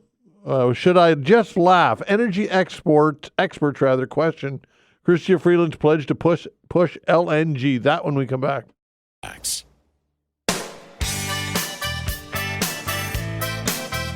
Liberal leadership candidate Chrystia Freeland's pitch to export liquefied natural gas, known of course as LNG, to allies is drawing skeptical reactions from those who say our government neglected the sector for over the past decade. Joining us to discuss all of this is Matt Hulse, Ecojustice lawyer. Matt, thanks for joining the show. We appreciate your time. Good morning. Thanks for having me. All right. So for those who don't know what Ecojustice is all about, give everybody an overview, please. Sure. We are a environmental law charity with offices across Canada, and we take on cases pro bono to defend nature, combat the climate crisis, and fight for a healthy environment for all. All right. So the former finance minister's policy statement on jobs and growth released recently includes a pledge to seize the opportunity to make Canada an energy superpower, from powering our grids with hydro to exporting liquefied natural gas to our allies. The line is part of a package of proposals Freeland made to diversify Canada's exports in response to Donald Trump's threat to impose steep tariffs on those exports. Critics, even those who agree with her ideas for LNG, found it to be a tough line to swallow. What was your reaction? I mean, I think she's focusing on the wrong type of energy. If anyone, any leader of the next prime minister wants Canada to be an energy superpower, we should be focusing on renewable energy and ensuring that we have a locally sourced. We have interties across Canada to ensure we're moving that electricity from coast to coast as needed. Because unfortunately, LNG is an economic dead end, and it is going to be terrible for making the climate change crisis worse. Okay, so what about the argument that listen, we're going to be burning carbon for a very long time to come, regardless of efforts made, and coal is the proliferation of coal is happening in China and other places. Why not use LNG, liquefied natural gas, which is much cleaner than coal and oil sands, tar sands as well? Why not use it as a bridge energy to help get us to the next step, next phase of our energy? What's your response to that?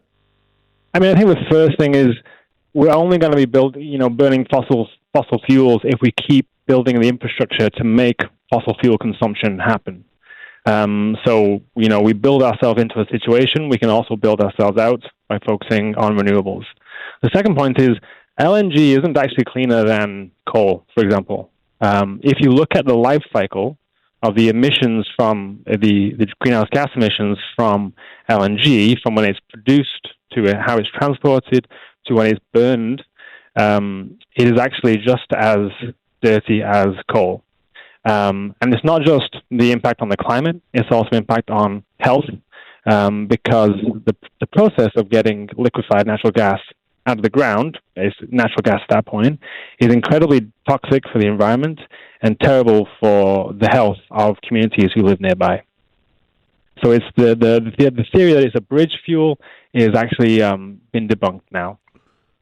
Okay, so been debunked, but not everybody obviously would agree with that, right? There would be those who would suggest that it is in fact I guess what I'm getting at is that's your opinion, but that's not categorical. That's not across the board.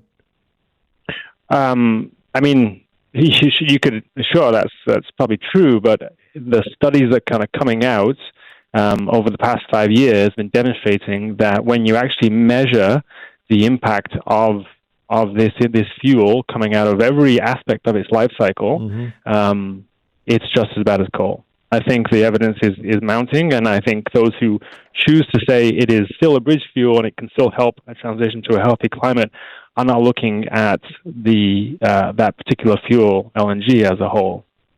Okay, when it comes to competing economically, globally, when we're dealing with world markets, and we know in the United States and Donald Trump, drill baby drill, and the way that they're going, and China and Russia and all these large jurisdictions which aren't investing in cleaner technology, they're continuing to use traditional fuel like coal, like oil, like LNG. How do we compete and pivot to a green economy and a green network? How do we compete and stay afloat economically? I mean, the first thing is that there's already established LNG producers around the world, not just in the USA, and there is a current oversupply in the market of LNG for the next 10 years or more. And Canada is now trying to build LNG facilities and start exporting it, but we're kind of late to the party. And we're going to be exporting into a global market that is oversupplied, and forecasts from agencies like the International Energy Agency are suggesting that demand for LNG is going to go down. So we're going into an oversupplied market that is decreasing in demand, and we're expecting to get the economic returns that will justify the immense capital costs of building these things and compensate for the impact on the landscape and communities from building these things. So I think it's not a good economic play. We should turn to economic opportunities that are much more reliable, and we don't depend on the whims of international markets, which are, in the case of natural gas and LNG, incredibly volatile. Where's the oversupply coming from? Russia? Russia, Qatar, Mozambique, the USA. There's plenty of countries around the world shipping, producing LNG. Australia, that are competing for the same markets that Canada is now trying to get into. What about domestic usage and shoring up our domestic supply of energy? Is there some advantage to that? Sure, and it will be some time before we eradicate the use of, or we fully get off the use of natural gas in Canada. But we don't have the market, the population to use the amount of natural gas we have underground. So domestic uses aren't really going to fill that hole, and frankly, nor should we. If we burn all the natural gas that we have underground and either turn it into LNG and ship it out or burn it ourselves, we will make the climate crisis much worse. We cannot afford to burn what is underground, and we'll end up with, exacerbating the wildfires we've seen, the floods, crop failure. This is really, it makes no economic sense, and it's also, we're shooting ourselves in the foot from a climate perspective. Are you concerned that perhaps you're losing the message war or the messaging war when Chrystia Freeland and others kind of reverse course like this? It is certainly concerning, but we have just seen this Liberal government build 2 pipelines across BC, Trans Mountain Pipeline for oil and the Coastal GasLink. So it's not unusual that they're interested in exporting fossil fuels. Canada's exports of fossil fuels have only grown in the past 10 years. So the message is always an uphill battle, but hopefully we will have cool heads prevail and realize that the opportunity for being an energy superpower does not lie with LNG, but with renewable energy here at home, which is the only thing that we can control in this very uncertain world, which folks like Donald Trump are making increasingly more unpredictable. Okay, Matt, appreciate your time as always. Thanks so much. Thank you very much. Have a good day. Take care. Matt Hulse, Ecojustice lawyer. More than 90% of mental health professionals polled express concern about parents. Half say they're extremely concerned. We'll get into this when we come back.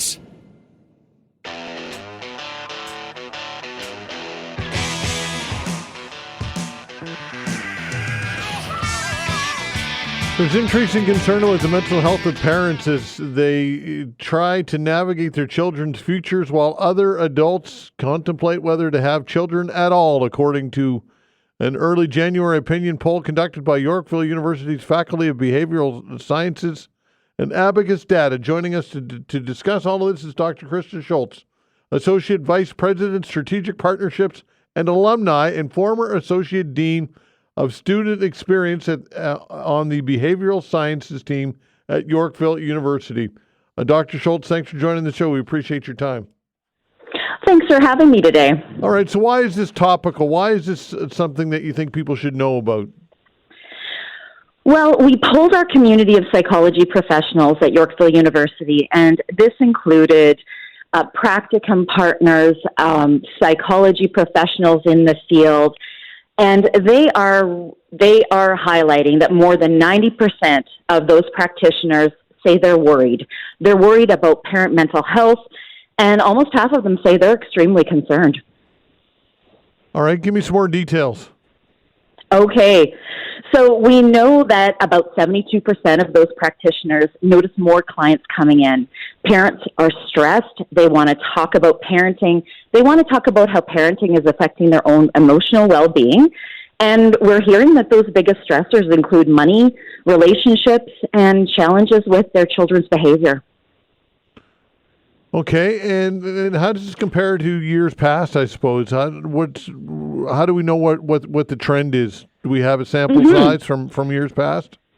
We do. We're actually seeing increases. Now, as early as last year and the year before, what I'm noticing is that we have more parents becoming concerned about those typical parenting challenges. You know, their kids, the obligations, all the things that we're paying for, running to hockey, running to dance, and still trying to make all of those regular activities happen.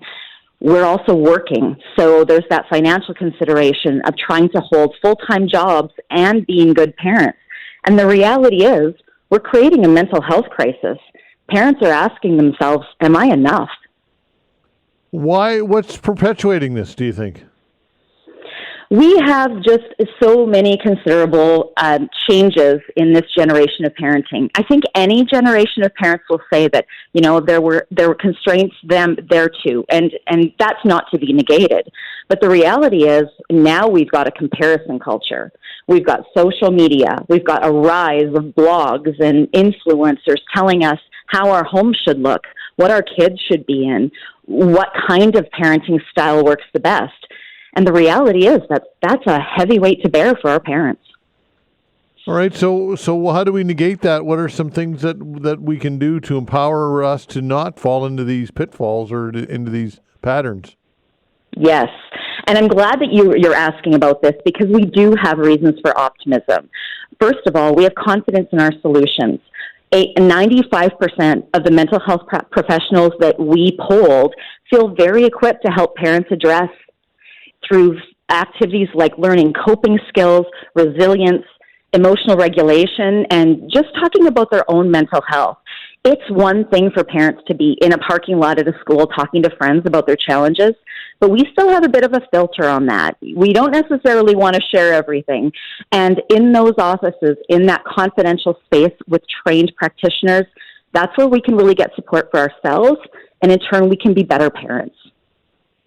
Why do you think it's so difficult to make some of these changes? I mean, I look at social media in particular, and you referenced it, and that is largely what's responsible for this comparison culture that we have.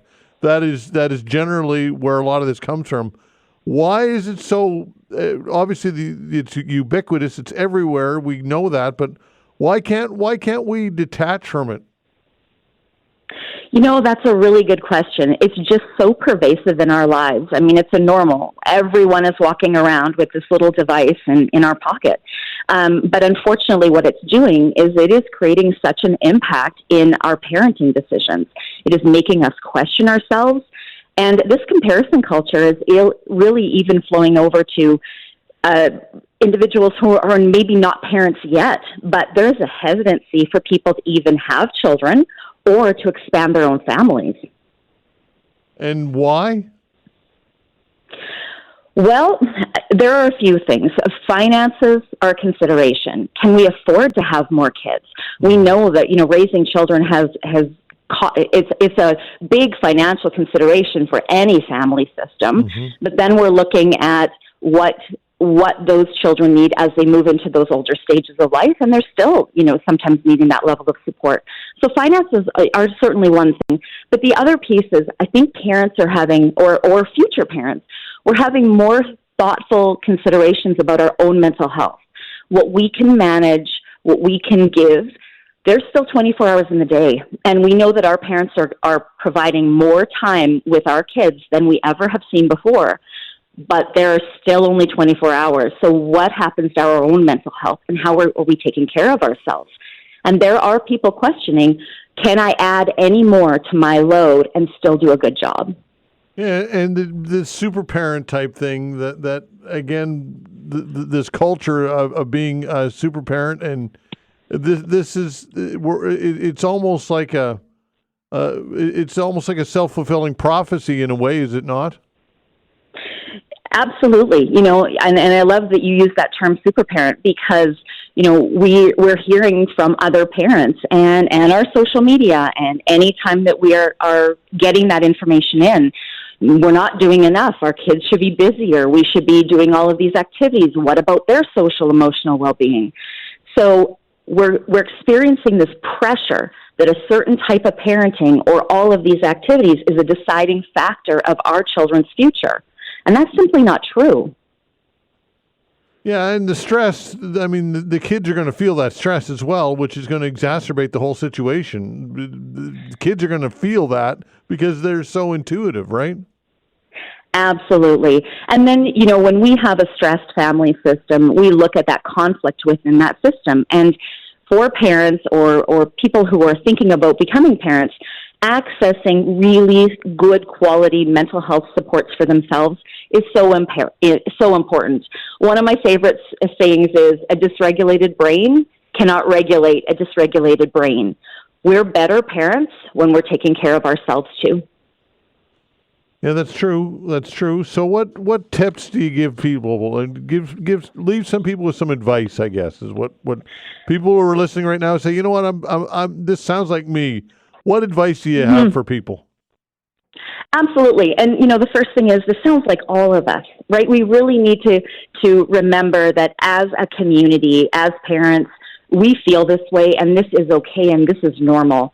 But we definitely do know that the availability of mental health professionals and the way we access them has increased. So it is wonderful that you have a community of friends or family that you can talk to, but going to someone who is trained, who is confidential, how you can really share how you're feeling and not be judged is important.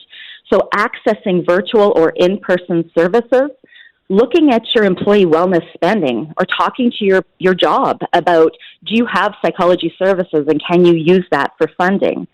Accessing local psychotherapists and counselors through community agencies, or even your child's school may have a good referral for you. But certainly we have resources to access, and I really encourage parents to reach out and think about their own well-being and how that transfers over to their children and that parenting style. Is there an age cohort in which parents would be more open to this type of thing? We do see parents accessing psychology professionals when things are not great. But the reality is that, you know, having a relationship with a psychologist, psychotherapist, counselor, well before sometimes sets us up for, you know, more of an ease of access, where we're going in and we're saying, you know, I've been working with you and now I'm starting to struggle. But even if we're in a crisis position, having someone to talk to, going in and recognizing that maybe I need more coping strategies, maybe I can do this for myself and this will transfer into my parenting skills. Those things are also incredibly important. All right, if people want to know more about all of this, they can check it out online, or they can check it out on your website. They can get more details on all of this stuff if they're interested in it. Absolutely. So in your communities, I certainly, you know, encourage to look into community resources, look into community agencies that support your family systems. And again, your position at work or in schools, they may have great access to referrals and supports for parents. Dr. Schultz, interesting chat. Appreciate your time. Thanks so much. Thank you. All right, take care. Dr. Krista Schultz, Associate Vice President of Strategic Partnerships and Alumni and former Associate Dean of Student Experience on the Behavioral Sciences team at Yorkville University. We'll take a break.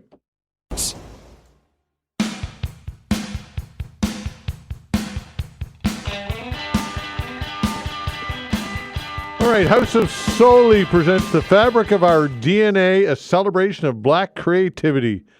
Joining us to talk about all of this, a couple of guests, Solitha Shortte, House of Soli, and Moashella Shortte, the author, poet, educator. Hello to both of you. Hi, Todd.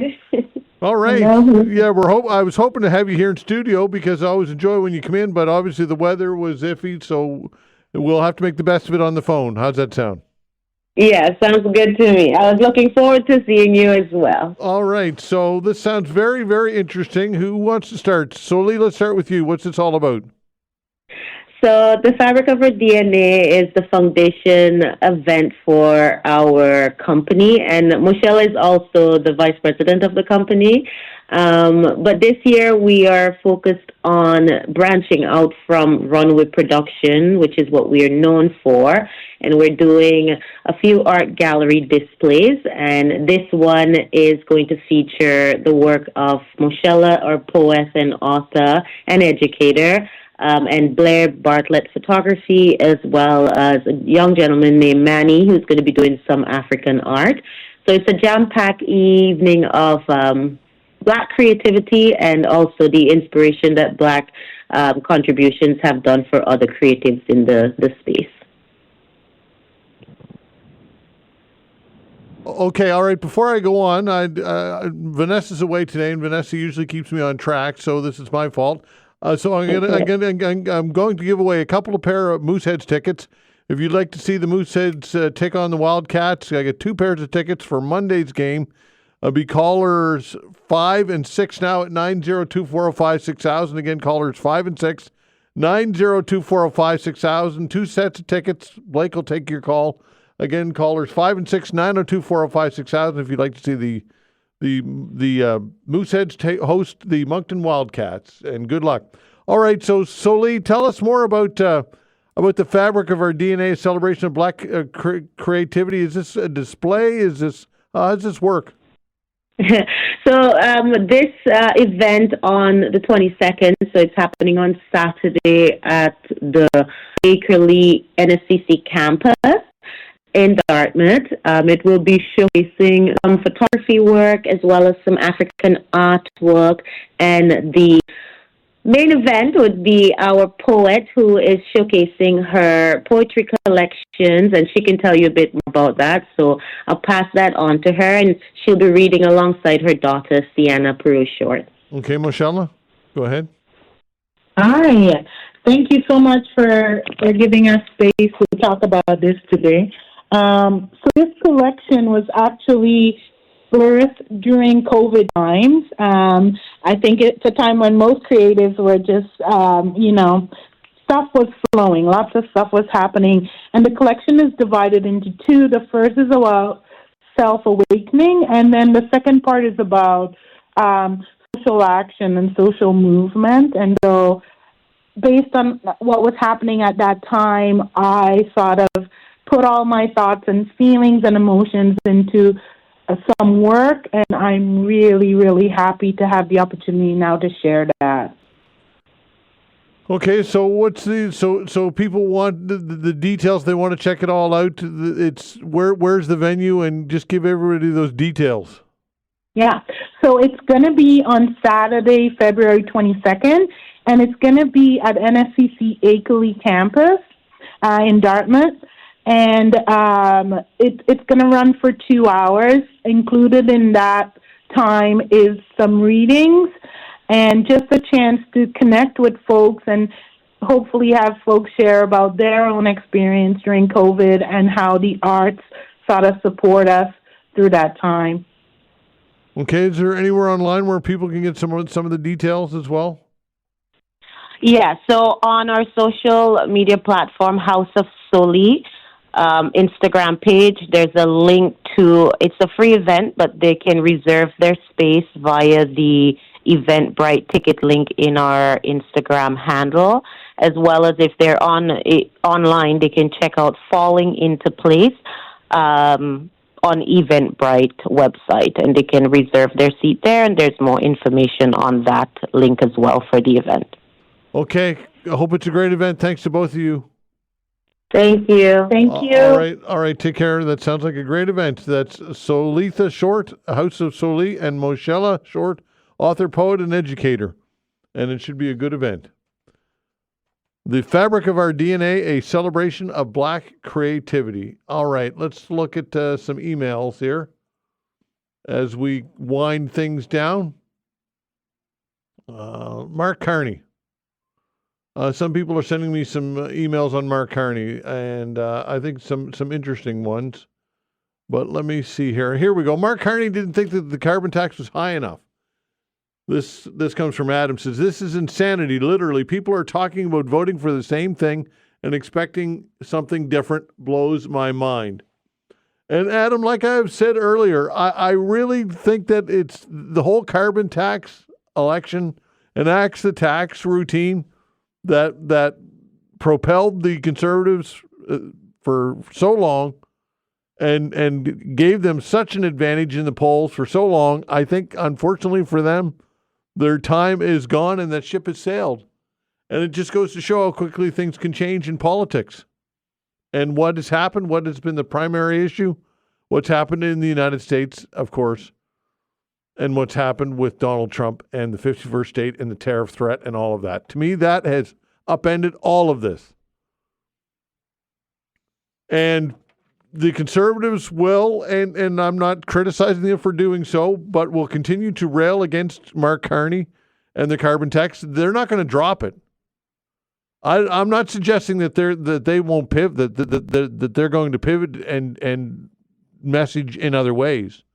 But I think that would be bad advice to not pivot, because it's not going to, in my humble opinion, resonate, at least not on the scale that they need in order to obliterate the Liberals in the next election, which was, again, what they were on track to do so. So a couple of things happened. As mentioned, first of all, they ran out of runway. Justin Trudeau stepped down, finally. Extremely unpopular at the end of 9-10 years. Anybody pretty much would be. But Trudeau is a bit of a divisive guy and a polarizing character. So when he stepped out of the when he said that he was no longer that he was going to step down as prime minister, that of course set into play the candidates who would step in and express an interest and want to be the next prime minister. And as soon as that happened, you had that, and then of course Donald Trump was inaugurated. He signed in executive orders about tariffs and 25% tariffs. And that threw a tailspin into everything, and then suddenly things changed. And I've said this before, and I'll repeat it again. I think that the number one issue that Canadians will be looking for in their next prime minister is somebody who can handle Donald Trump and handle the world stage. And that, to me, I think that for a lot of Canadians is Mark Carney. I'm not rooting for the guy. I'm not taking his side. I'm just observing this. And you could disagree with that, but I think that they see him as a statesman, as somebody who's held the highest jobs in the banking world, and they feel as though he is the guy that can guide us through tough economic, diplomatic waters that are on our doorstep, and they're happening right now. And to me, it's no longer about the carbon tax. That's done. That ship has sailed. And you may disagree with that. You may say that Mark Carney's going to impose a carbon tax. It'll be hidden. It'll be worse. And I'm not even going to argue with any of that. That all could be true. But I think that the reality is that the framing this as a carbon tax election, that ship has sailed.